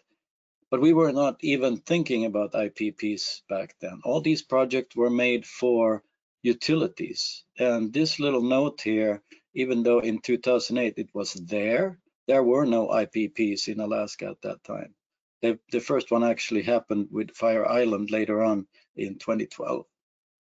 Next one.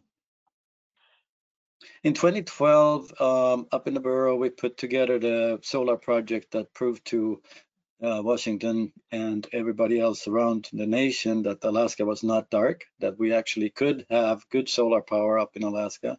And that project has been going well through all the years. Most of the arrays are still functional. We're going to have an update on that this year to go through them and make sure everything is working fine. But the different variations of how we put together those arrays showed us the way to what we needed to do. The semicircular one in the middle, you can see there is a Deering on a water tank. It has a wonderful power curve, perfect for generation, and you know, takes the sun in 180 degrees as it goes around up in the Arctic. Next one. So village independent power producers, we started to think about it as the Buckland and Deering project started to happening. The next one. And in 2021, we put together this Shungnak project, and this will be the update on it. You had seen some pictures of this, of course, before. Next one. In 2021, a grant opportunity from USD high energy cost grants was secured by the two tribes by allowing the borough, NAB, to apply on behalf of the communities. The communities are interconnected with a power line, so the proposed solar project benefits both of them. Through an MOA over working agreement was executed between the two tribes to become an IPP, an independent power producer, and a power purchase agreement was then executed with AVAC, the Alaska Village Electric Cooperative, and AVAC pays for the solar power and recover the cost then partly from the PCE fund. Another MOA was then executed with the borough for help with administration and investment of funds. An investment energy fund was established for the communities, and then funds are dispersed as needed for insurance, maintenance, and eventual build out of the solar array. Next one. Here's a snapshot. As of the end of April 2024, since commissioning in 21 in September, 457 megawatt hours of electricity has been generated, equal to 32,642 gallons not needed, 319 tons of CO2 offset, together with a total of 1,473 hours of diesel off operation, equal to just about 2 months of alternate energy that is then, you know, figured continuously. You can see about 11 hours diesel off picture of what the gyro controller shows on Shungnak there in that picture. Next one. This was fiscal year 22 for the Shungnak operation. Estimated cost gross input from the revenue at 120,000 sold to AVAC. Insurance 3,700, electric 1,900, a gyro service fee of 3,242, tribal employee 8,600, fuel that to heat the battery building $3,000, total estimated expenses 20,805, net income at 100,000, estimated admin fee at 9,000, annual income less admin fee $89,000. Current status on the saving account is about 152,000 for Shungnak at this point as they continue operation in 2024. Next one. And we got awards for it. The most equitable community solar array in 2020, I think, in 2021, the best built award of the year. And it was great to be recognized for that when we went down to San Diego. Next one. So why develop independent power producers? Well, energy sovereignty. The community is taking control of their own energy future creates buy-in and a good relationship with the utility. Being able to sustain PCE support to the communities and stabilize the energy cost. Better economics, funding collected pays for further development and local workforce expertise. The money stays in the community instead of sending the money to far-off countries. Becomes a circular economy, use it right there. And it really ties together the community where before the utility, in particular, if it was operated like AVAC from Anchorage, was kind of disconnected from the community in a way where people weren't involved as much as they are now. It also connects the two tribal and city governments in our villages better, where they share in the proceeds from the IPP, as it sits usually on city land, and then there is lease agreements between the tribe and the city, so everybody was working together for their energy future, and this creates the energy sovereignty we're looking for. Next one. So reason for a regional approach, energy unity. Regional support, apply and manage energy grants, including access to Department of Energy and other funding, economy of scale and increasing efficiency, and small single projects are too expensive. Develop regional energy infrastructure and with wind, solar, hydro, interties, bulk fuel storage, and direct household involvements. Next one. Energy security, administration help for independent power producers, IPPs for PC calculations and utility rates and billing. Brian referred to what he was doing in the other communities down in the Southwest there. And job creation, workforce development and training, capacity building, and the region speaking as with one voice can advocate on behalf of the PCE going forward and statewide energy policy. And this is all needed to stop the increasing cost of energy and hedge against the fuel increases and supply disruptions. Next one. So this is our outlay of how we operate now. The Northwest Arctic Independent Power Producer kind of organization. You have the ones that are up and running, Noatak and Shungnak and Deering in red. Buckland just signed their IPP contract and is now becoming an IPP also. And Ambler and Selawik will follow. They are the beginners of what will become eventually 11 communities in the IPP controlled, and the steering committee will morph into basically an organ of creating your own energy for the future, a little more powerful than it was in the beginning when it was just starting to speak with one voice. We're getting stronger that way all the time. And you can see how the energy flows, the power purchase agreement, IPP revenues from utilities goes to the investment fund and then back, and all of it overseen by the borough and the steering committee itself. We also have the REPOP program started under USDA. We started a program for service training, repair, maintaining equipment, local job creation, and grant writing and administration. And we now have one person fully employed in that particular position to hold together the IPPs, be the go-to person if any issues shows up, and connect the network. The next one. The Noatak Solar IPP project followed Shungnak and is now up and running since last year. Basically 650 watt panels of a total of about 280.6 DC, 250 kilowatt AC power, together with a Cronus Pylantec LFP battery at 442 kilowatt hours. Capable to hold the communities for 2 hours without generators or solar power, and with room for expansion to capacity of 500 kilowatt hours at 500 kilowatt, 352 kilowatt hours. Starting construction was in September 22 and completed in August of 23. Total cost 2.946 million. Multiple grant sources and in kinds funded that grant.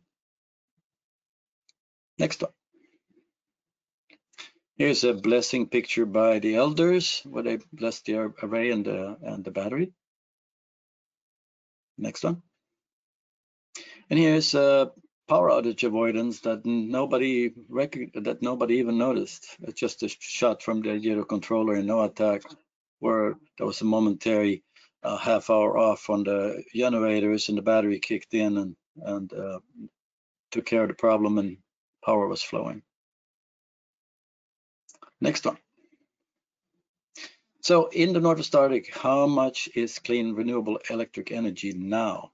Well, 11% renewable in 2023. You can see Kotzebue itself, which is KEA, Kotzebue Electric Association, and then there's some slivers next to it.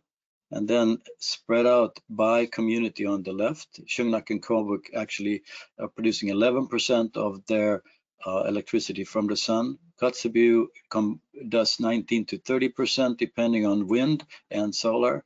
Norvik has 0.6%, Deering at 17%, and Buckland at 10%. So Buckland, Deering, and Kotzebue has wind turbines also, and varies a little bit year by year depending on wind conditions. The sun is more consistent, of course, and we'll look at it, what it's going to look like into the future here. So the next picture.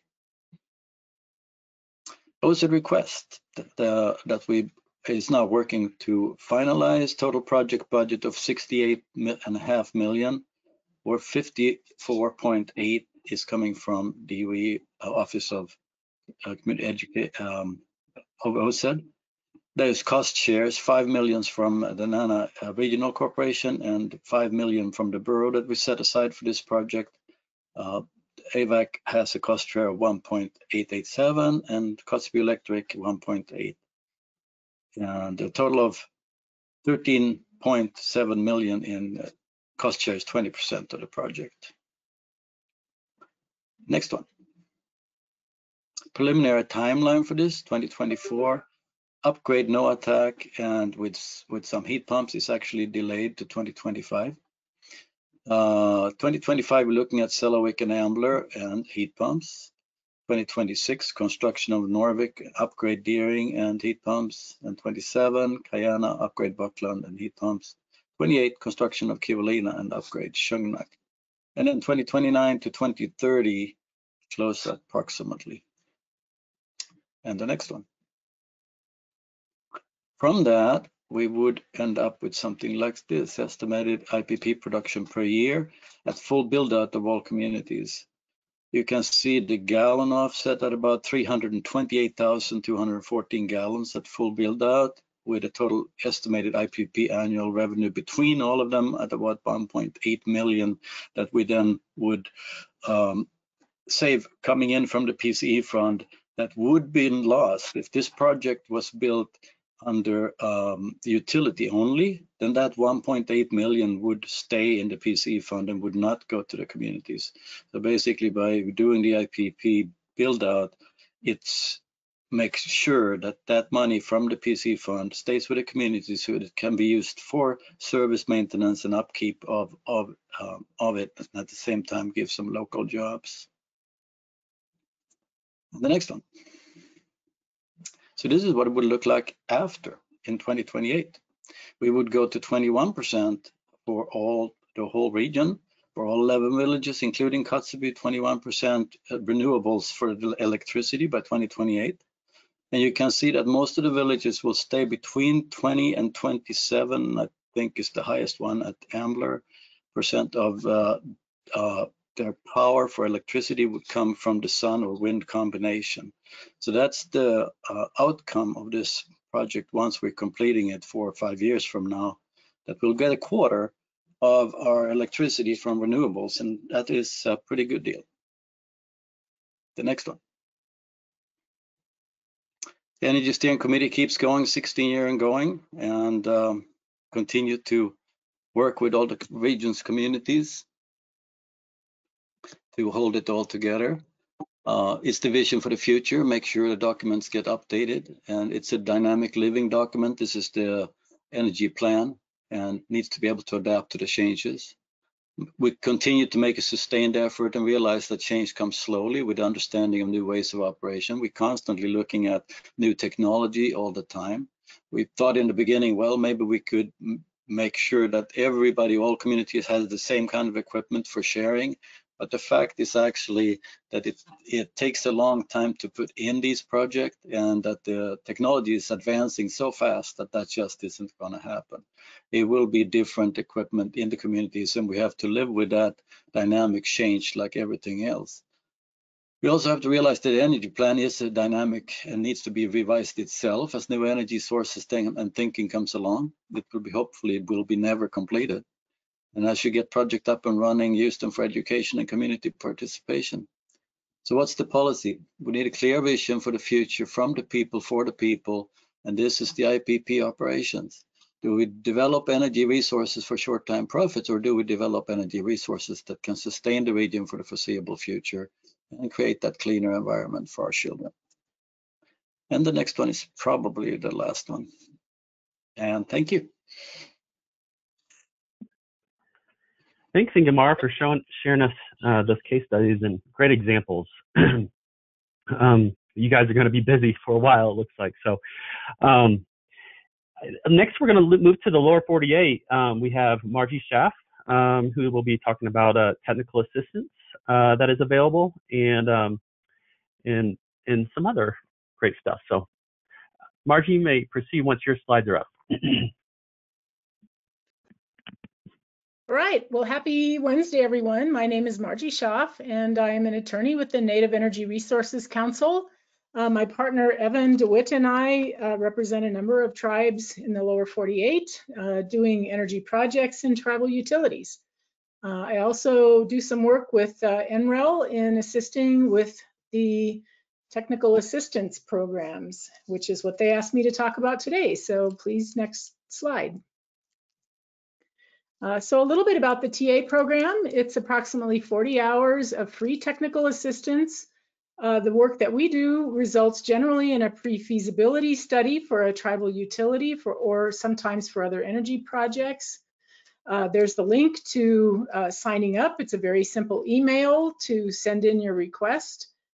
And as I said, they will do technical assistance for tribal utility formation, kind of a pre-feasibility study, but there's also technical assistance in all kinds of other things that are done by other subcontractors and other folks throughout the DOE.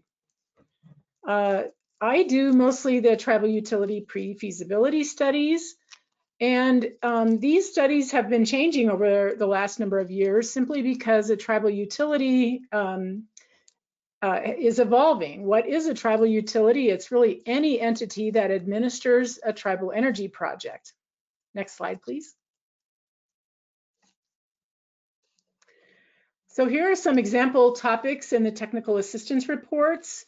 And I kind of tried to do just a little overview for those of you listening in on the webinar. Next slide. So the first thing that we always tackle are the regulatory questions. Because when you're starting a utility, you're doing some kind of an energy project, it's really good to know what regulations apply to you. So the first question is, what is federally regulated and what is locally regulated? Anything that's interstate or wholesale is federal, and anything that is intrastate, inside the state, or retail is local. That's a general rule, of course. And if it's locally regulated, the question then becomes, is it state regulated or is it tribally regulated? Generally, on-reservation services can be regulated under a tribe's jurisdiction, and states have commonly exercised jurisdiction over all the utility companies, including the utility rates and services. And so as most tribes have not had similar regulations, the state regulations have been applied, whether or not that's exactly what the tribe wants to have happen. Tribes may develop, however, a legal framework through tribal law to assert and implement their jurisdiction. Next slide, please. So a little bit more about the federal matters. This is just a list. Because these slides will be up on the website, I won't go through them really carefully, but Anyway, it's just anything that's more utility scale or on the transmission side. Next slide, please. Here are some of the local matters. One of the main issues that we always find in these kinds of reports are questions about state taxes. What of your utility products should be paying taxes? And generally, tribes should not be paying any state taxes on products and services delivered to them. That's, of course, for energy products and for other things. And so what we found that is in a lot of the state-approved utility tariffs, there are a lot of state programs that are included. And to what extent these are state taxes that should not be applied to tribes is a question for your lawyers to work with. Some of the other local matters are anything that's behind the meter, like a customer meter, that kind of generation, like small projects on rooftop solars, any kind of distribution lines and substations that are within the kind of utility boundary that don't cross state lines. The rates and the tariffs are also local, unless, of course, it's a federal utility. Service territories are either tribal or state, and then other state programs. Next slide. So some tribal authorities over energy matters include the tribal laws, the codes and ordinances the tribe can pass that govern your utility activities. Some tribes have regulatory commissions. Some tribes have franchise agreements with their utilities. And then, of course, you can negotiate with your utilities. The taxation, I've already talked about a little bit. The tribe's ability to change their utility company, including to change to their own utility company, is a tribal authority. And then, of course, leveraging things like right-of-ways and other activities that a utility may have on the reservation can be leveraged to make sure that the utilities do what the tribes like. Of course, tribes also, as sovereigns, have an eminent domain opportunity and authority. Next slide. Sometimes we get asked technical assistance questions about these common regulatory problems. And I've kind of made a list here of things that we've heard a number of times, how utilities are not comfortable with tribal sovereignty or regulation, and they really have to be convinced that the tribe has regulatory authority. So we try to give people background information that will help their attorneys negotiate these things or their other folks. State direction to their regulated utilities regarding the tribes is often not clear. Utility tariffs sometimes undermine tribal goals and projects, so we try to help tribes understand what those utility tariffs are and how they have been created and ways to potentially remove that barrier. Wholesale distribution is another issue, and that's using a distribution system, you know, the small poles and wires to deliver wholesale power. That then becomes federal because it is a wholesale service, even though it's on smaller facilities owned by a smaller utility. Sometimes state-created service territories create a problem for tribes. State tariffs contain those taxes, which I mentioned.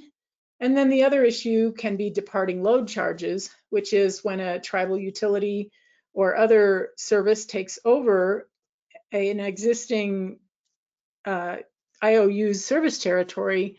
Sometimes the state allows those utilities to charge a departing load charge, which is essentially a way for them to recover some of their profit and so forth from losing those customers. So there are certainly jurisdictional questions about that, and many tribal utilities are facing those questions. Next slide, please.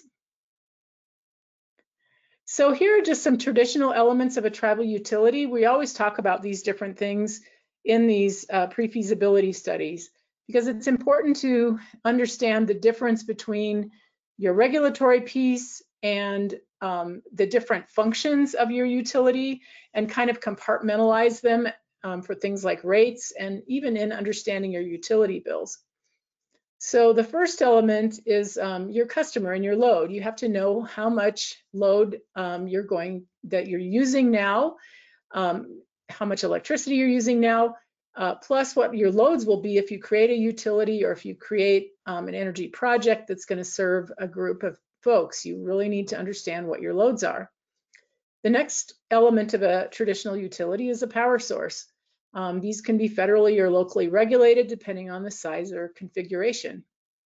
Next is transmission, getting that power source, if it is a distance away, to your customer base or to your meter. And these, again, transmission is federally regulated. It's deemed to be interstate. And so even though it may be a small transmission line that just goes for a short ways, it is still part of the grid. So it is considered to be transmission and federally regulated. Then from the transmission system down to your customers is the distribution system, and that part is locally regulated. The last piece of a tribal utility is its administration. And so what we found is that the administration piece is becoming more and more part of the questions for tribal utilities, because not all of these elements anymore are required to form a utility. For example, you can just have a power source and a few customers, but you still have to administer it. Or you can have just a power source that uses transmission to go out into the market. Again, you have to administer that. All of those ways of doing it can be considered a tribal utility. So the other issue is that tribes with traditional utilities are expanding and growing their services. So if they at one point only had a few customers served by a solar system, now they're going to expand by acquiring some distribution. So all of these different aspects of things and ways of mixing and matching all of these different elements still equal what I would call a tribal utility. Next slide, please. So all of the energy projects that everybody's considering will need administration. And so the administration includes things like just customer service, your maintenance, your operations, your reporting to leadership, your grant tasks and grant reporting, making sure your safety provisions are in order, all of your employment and tariff issues, your environmental questions, rates and billing, budgeting and planning. And then over there on the light bulb, you see things like GIS. It's really important to make sure all your facilities are included in GIS systems, making sure your meters are done right, making sure your planning is done right, doing rate setting, all of your HR issues, your finance matters. And then I have an et cetera in there because it can go on and on.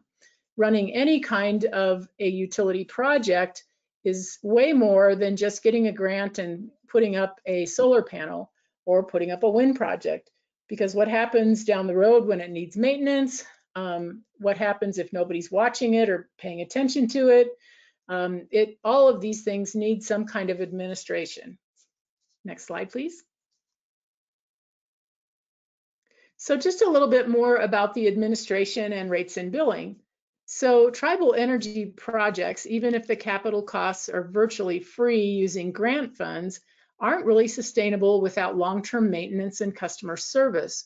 So successful projects often have a planned source of funds for long-term operations. Customers, we all know, will take for granted and have an expectation if services are just provided to them for free. If that project then has maintenance issues and goes away, customers have gotten used to it and they want that and they don't want to go back to paying higher utility rates.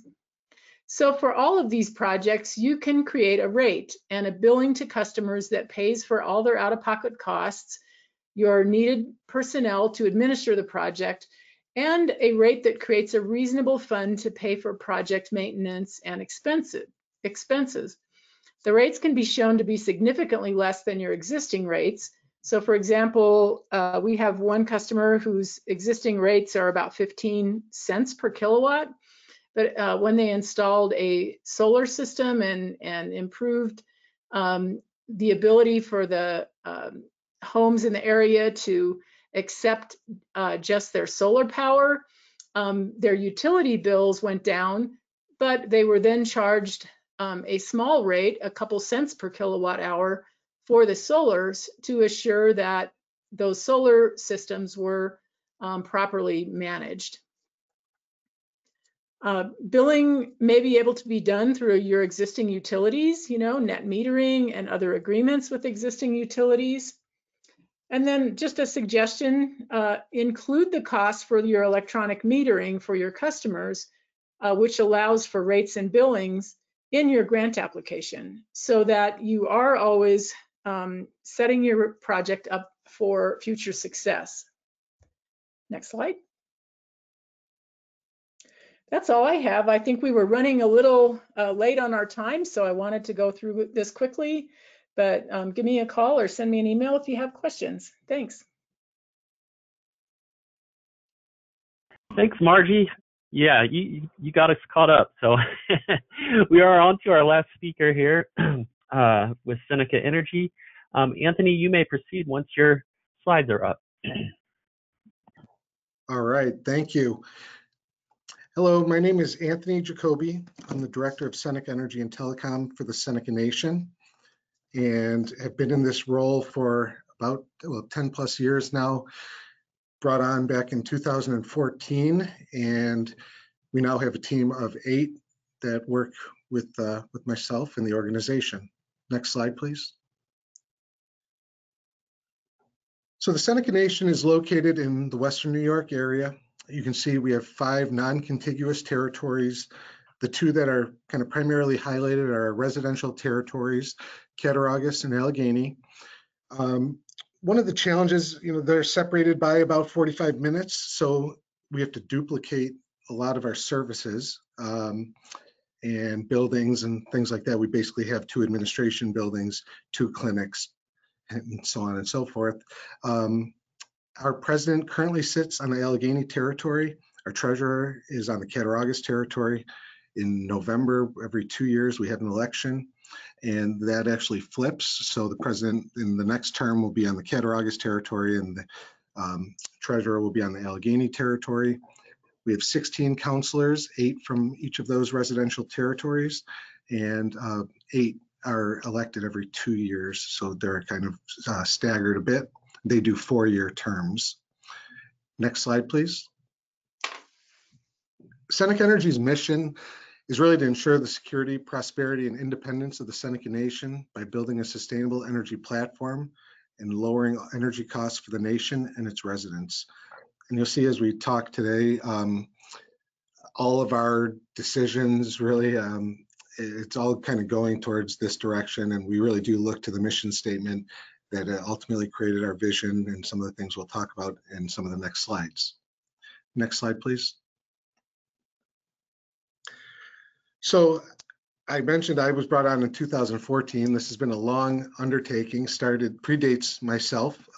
Seneca Nation really started back in 2003, applied and received a DOE First Steps Towards Energy Efficiency and Renewable Energy grant. This really started a lot of strategic planning. They looked at current analysis or did an analysis of current and projected energy use, natural gas resource, renewable resources, and really the output was to come up with some goals and objectives on how we could move forward and the best options to move forward, whether it's renewable energy or with our natural gas resource. One of the things that came out of the 2003 grant was really the creation of Seneca Energy, the development of our Utilities Commission, and again, then you can see the years that passed. We didn't actually staff Seneca Energy till 2014, so 10, 11 years later. And then now we're 10 years into that progression where we've accomplished quite a bit, and we'll talk about some of those projects that we've done. So it's kind of a 20-year journey.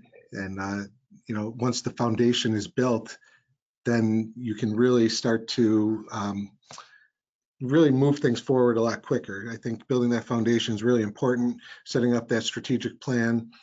And then again, you'll see in some of the things we've accomplished over the last decade, it really helps bring those things to fruition. Next slide, please.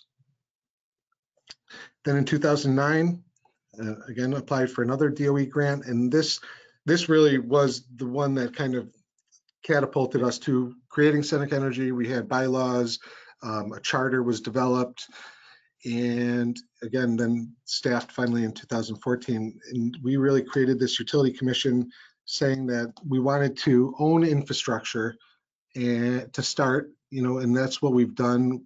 We own broadband infrastructure, natural gas infrastructure.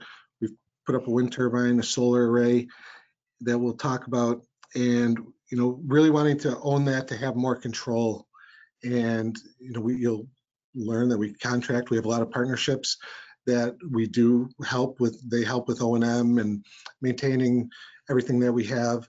But we've found that those relationships are a lot more beneficial. They're basically our contractor. In one case, for our natural gas, we've actually contracted with the utility, but that contractor relationship is much more of a partnership than before, where we were really just kind of at the mercy of the utility, if you will. It wasn't necessarily a partnership. And so again, owning that infrastructure has helped us kind of move into that array. Next slide, please. So our energy vision, these are the pillars that we really came out of the strategic planning, came out of those different grants. What do we want to accomplish? What are those pillars that we're going to really push towards or use as our beacons and kind of guiding us? So energy sustainability, reducing, stabilizing costs, improving or enhancing infrastructure, economic development, environmental benefits, utilizing the natural resources that we do have, workforce development, and energy information hub. Back in 2014, there was energy information in a number of different departments, in our EPD, our environmental department, our planning department took a big role, even transportation and other departments had different energy information. And we've really in the last decade become kind of that information hub where most things are coming through Seneca Energy, and we're at least aware of kind of what's going on, and that helps make sure that we're all kind of pulling in the same direction. Next slide, please. So framework for success, our strategic vision, we did put a 5-year strategic plan together. We update that pretty much annually. We're always looking at it, making sure that we're moving in that direction that we've set for ourselves. Leadership is huge. Having champions within council and our executives have really, it's the reason that we've accomplished what we've accomplished to date. And they've really just helped in that every 2 years that we do have elections, having those champions, making those projects sort of get to that next administration and keeping them going. We've had many projects that administration changes, and we're able to keep that project and really bring in the implementation or deployment and getting it up and running. Team development, I have a great team, 7 others that are 4 on our natural gas, 1 on our telecom, and basically 2 under our Seneca Energy doing our energy, our different energy applications. So they are all, learning and wear a lot of different hats, but they help on the solar array. They'll change out panels, reset inverters, wind turbine. We do some of the maintenance or help with our Ventus, our manufacturer, does a lot of maintenance as well, but we can help with some of the things in restarting the turbine. On our fiber project, we'll assign fibers and install ports and things like that. And just really having a lot of support, which has been great. And we've really seen the organization grow over the last 10 years. Capital investment, the nation has invested. We've received grants. We've received grants through DOE for our wind turbine. And we've received grants actually through NYSERDA, which is a state organization, but basically if you pay into, when you pay your utility bill, there's like a renewable portfolio charge that they charge you that goes into a fund that we can then access for different projects. And finally, project evaluation and selection. We've developed a few tools that really help us evaluate the projects that we're looking at, prioritize them, and then finally select them for which ones we want to deploy on territory. Next slide, please. Again, strategic planning, identifying those stakeholders. So we started a steering committee back in 2014.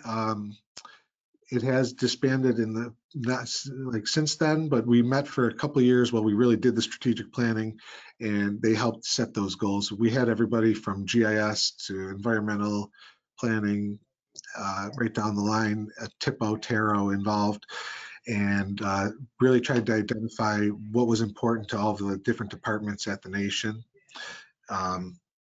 We developed the energy vision, again, assessed our needs and resources, tried to develop specific goals on really where we wanted to go and what we wanted to accomplish.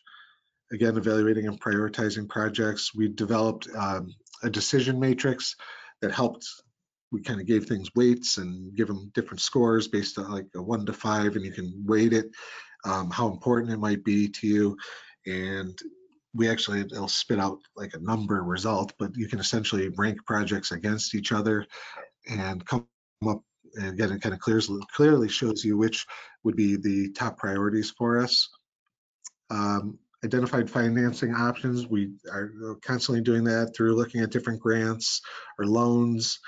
And we've looked at the DOE loan program and actually put in a few of the first step 1 applications. We haven't moved to the phase 2 yet on anything, but kind of actively pursuing that. And then finally, strategic energy plan. So the outcome is this 5-year plan that really details what it is we're trying to do, you know, when we come to work every day. Next slide, please. So these are some projects, kind of the highlights. So on our Cattaraugus territory, we built a 50-mile fiber broadband network. We do have some Wi-Fi in some areas that we couldn't bring fiber to, but ultimately we passed 1,200 homes. We have 750 residents and businesses that are currently on our network, and we've been operational for 2 years. We leveraged a partnership with a local ISP, so we own all the wires, all the electronics, everything even inside the home. Everything's kind of owned by the nation, but we partnered with a internet service provider. We tapped into them right off territory into one of their cabinets.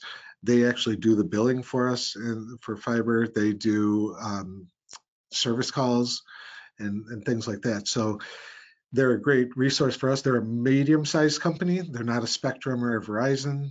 You know, we found that that's really beneficial for us to try to partner with companies that are sort of like-sized to us. The nation's pretty large, and we have a lot of economic development going on and casinos and things like that. But, you know, we're kind of a medium-sized company. When you get into the Verizons, again, it's can be a challenge from time to time to work with. So we found that finding those partners is really important. We went through 3 potential partners for our internet, and we landed on DFT, who's been great to work with. And I think we got, you know, really lucky with that. And then the hope is that we'll take on more of the O&M as we go forward, and really getting into splicing, things like that. We do want to move in that direction. I mentioned the wind turbine and the solar array. We have installed about 4 megawatts on territory. We have a few smaller solar arrays that you see, the microgrid on our Allegheny territory, our Oak Tree housing, which is an elder facility. We've done 10, 13 kW. The microgrid, obviously batteries are included. There's no electric to that building, or there's actually 3 buildings that make up our Allegheny fish hatchery. Energy efficiency measures, we've put LEDs in every building on both territories. We've plugged natural gas wells. There was 141 wells that were drilled on our Cattaraugus territory at one point in time. Another 120 wells on the Allegheny territory. On Allegheny, they were drilled by corporations that then left us with the burden to plug and abandon and deal with the environmental ramifications. So, you know, we're slowly but surely doing that. We've actually applied for a DOI grant recently to plug a number of those wells on the Allegheny territory. We did plug 30 on our Cattaraugus territory a number of years ago. We've done some microgrid feasibility studies, still trying to see if and where that would make sense for us. And then finally, the residential solar program. We've partnered with our EPC now for basically 10 years. They put up the wind turbine 10 years ago. Then we did the solar array, and then residential solar program was really trying to roll it out to the community. We did 21 homes with over 200 kW last year, and I think we have 7 or 8 now signed up for our second phase that we're going to be doing. So moving towards just the residential level, again, one of our goals being reducing those costs for the residents, so trying to help them do that. Next slide. Our wind turbine, I've presented this in the future, so I'm going to do it pretty quickly, but ultimately see there's capital investment. We did receive 1.5 million through DOE, the implementation and deployment grant through Lizana's program, which was awesome and really catapulted this project into bringing it to fruition. I mentioned NYSERDA. This was commissioned back in 2017, so a couple of years. You can see it took 3 years after even I was brought on to sort of get that fully commissioned.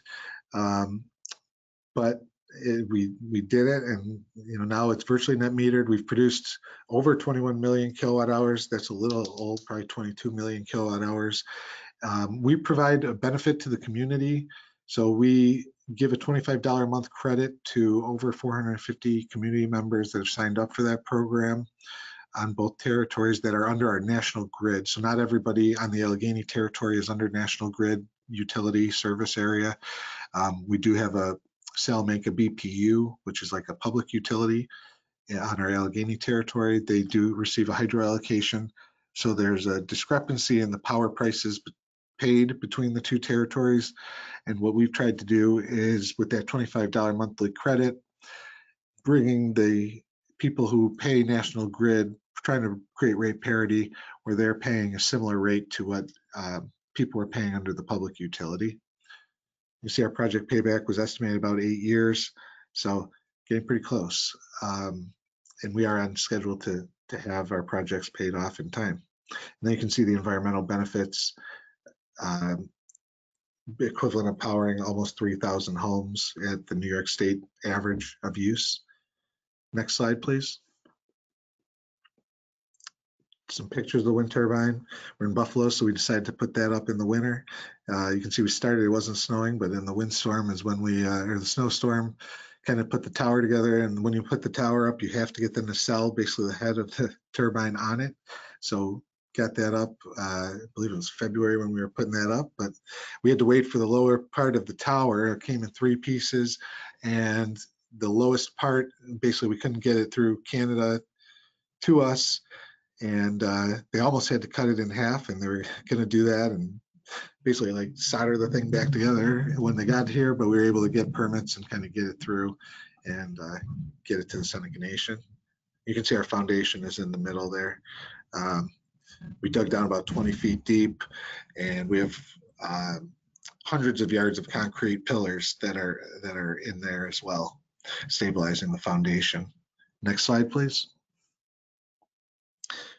The rotor flies, so this was the fun part, really. You get the blades on the ground and pick it up and put it on the nacelle. So you can see that.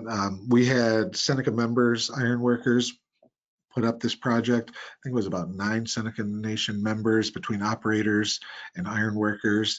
And you can't really see them in that picture, but they're hanging out of the nacelle, and they basically kind of guide it right in up in that third picture on the right. So that was really cool to have Seneca members working on this project. That's always important to us. Next slide, please. Our solar arrays, 2 megawatts, same thing, virtually net metered. So we basically put all of the 2 big projects go into the grid. We have they're the host account. We allocate satellite accounts that basically get credited back. So that's the virtually net metered, meaning like it's not directly used. I guess it's going into the utility. We've generated about 10 million kilowatt hours and funded the majority of this construction with some NYSERDA grant. But this one we commissioned in about 6 months versus like 3 years or so that it took on wind, because again, I think setting that foundation was huge. You know, we kind of had the experience, we had an EPC that we had worked with. So contracting, things like that, was a little bit smoother. And we had some experience with both renewable energy and the company that we were working with that really helped us bring this project much quicker to deployment and implementation phase. Next slide, please. Just a picture of the kind of a drone picture of the array. Next slide.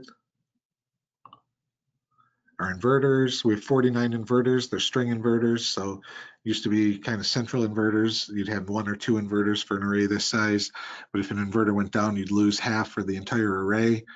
In our case, you just lose a string. So most of the array would stay up if one inverter went down. We've replaced 1 inverter, I believe. We've had to reset them once in a while, but so far we've been very happy with the brands and the equipment that we have. Next slide, please. Our fiber broadband project, I mentioned it. This was a huge project for us. We received a Reconnect grant, so we received about $8.5 million for this. It was about $10.5 million project. We had to, so mostly aerial, 5 miles underground, across throughways, railroads, some of the challenges that we had. We had to replace about 20% of our national grid utility poles on territory, and we spent about $3 million. I think ultimately it was about $3.5 million just on our pole replacement alone. We really had to work with the utility on that. Connected, like I said, now it's actually 750 residents and businesses. We're generating revenue share. So one of the nice things with that agreement with our ISP is we are generating revenue. Day one, we started generating revenue, and the revenue we're generating is pretty significant, a couple $100,000 a year that we can use for reinvestment into the system when we have to rebuy electronics, when we're doing more installs. We're not charging the customer for installs. The nation covers that, but we're using those funds that we're generating the revenue. It's about a 60% split. We get 60, they get 40. They can make some money on some other services that we don't share. So it works out. They didn't have to pay to build the lines. They didn't have to invest to get to these customers. So that's the reason they can basically take half the revenue. And we've been up and running for 2 years now. Next slide, please. That's just a map of the network. You can kind of see all the different lines. That's just fiber. The different colors are different fiber counts. We go from 288 in our trunk line, and then all the way down to 12 in some areas. Really not a lot of 12. I think 24 was kind of mostly our lowest that we ended up going to. Next slide, please. I mentioned the residential solar. We also did a generator program. We put some grants towards these programs. The nation invested $3 million. It was all through grants. We've contracted about 200. I think we almost have 200 installed at this point, generators, some natural gas, some propane, not necessarily clean energy, but reliability. Being very important to us. So a lot of elders have gotten these, and the nation's covering the majority of the costs. Basically, residents are putting in a percentage, a small percentage, and the nation's covering the majority of it. Same with the solar arrays. Nation's covering the majority of those, where residents are putting in a certain percentage. And our goal is just really trying to create reliability for all of our residents. We have power outages. We have people that have medications they have to keep cool. Might have oxygen or whatever it might be, but a reason that they have to keep the power on, and that's why we rolled out that program. Our solar project did win Solar Project of the Year under Residential Solar Project of the Year for Solar Builder Magazine, so we're really proud of that. And next slide, please. I think that's it. So I just have my team there and my information, my email, but I appreciate the time. And thank you for your attention. Thanks, Anthony, for sharing all those projects and highlighting the 2003 First Steps grant. That's great. We had a question about the amount of penetration so we are going to move into questions right now for the panelists. But a question came up about what penetration broadband is in the community now.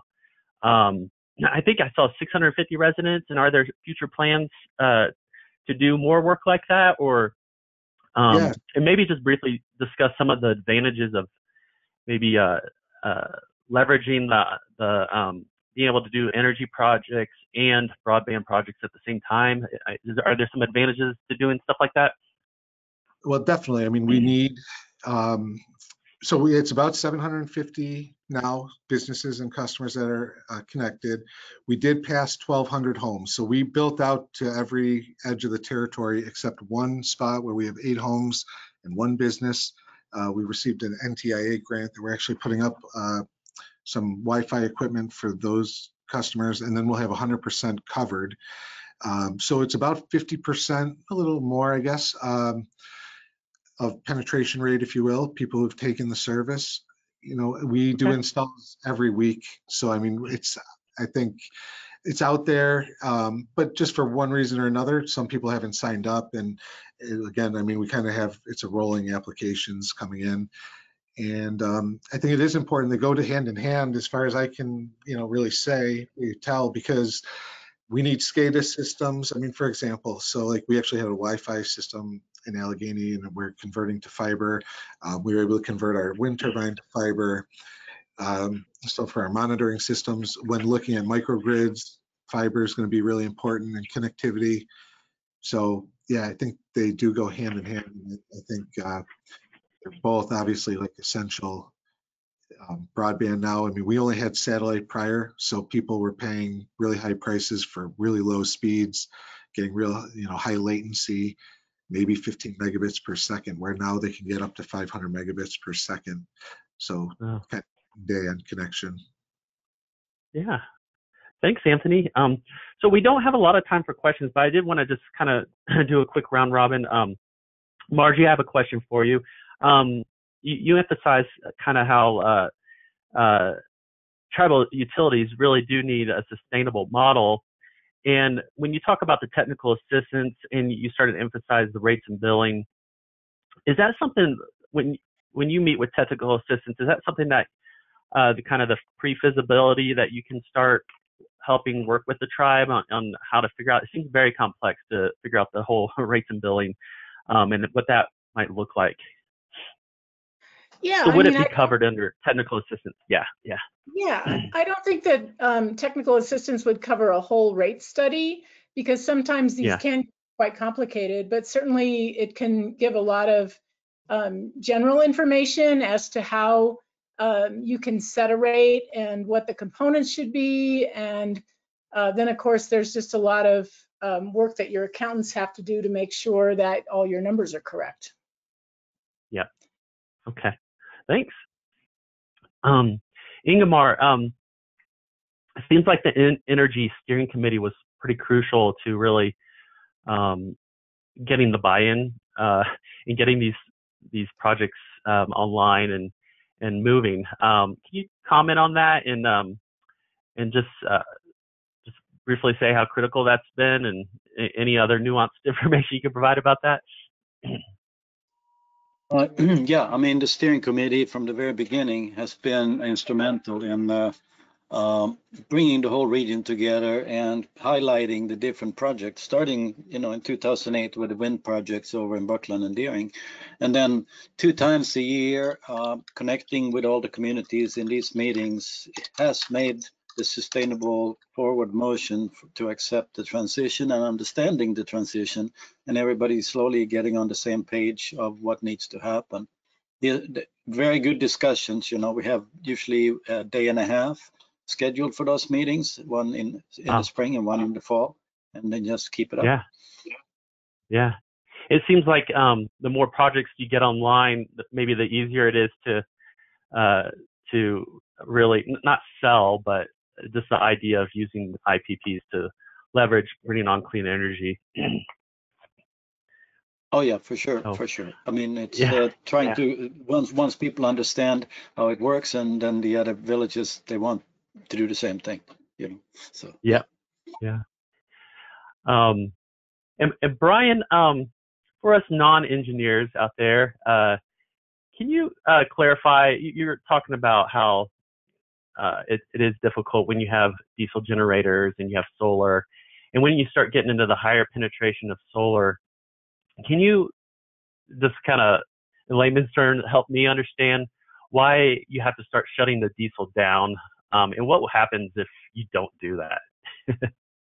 Yeah, so actually, you only shut the diesels down if you have everything else established. So typically what would happen if you didn't have a battery and you had a lot of solar on the system, the diesel generator is ramping down, it's slowing down, it's not putting as much power out. And then all of a sudden, say a cloud comes over the sun and the diesel generators have to ramp back up very quickly. It's kind of like the hybrid engines in your cars, for folks who have seen that, where the engine and the battery are always sort of doing a dance. And so the goal, however, is to shut the engines down so that you have like an electric vehicle where you don't have to have the diesels chasing the variability of the sun, and you're just taking advantage not just of saving fuel, but of saving wear and tear on the diesel generators. So the more you can completely shut them down, you get more benefits beyond just fuel savings, but operation and maintenance of the diesel generator itself, which is a fair bit of cost. So that's kind of the goal, but you can really only achieve that if you have enough batteries to cover your need without the diesel engines on. All right, thanks for breaking that down. So I just want to move to concluding today's webinar. Again, I just want to thank all of our panelists and attendees for hanging in there. This was definitely an extended webinar, but a really good informational webinar. So please stay tuned for future announcements on webinars through our Office of Indian Energy website, our email newsletter, and social media. Thank you again for your interest and attendance. We look forward to you joining us on future webinars, and have a great day. This concludes today's webinar. Thank you. Thank you, Brandon. Thank you to presenters. Take care.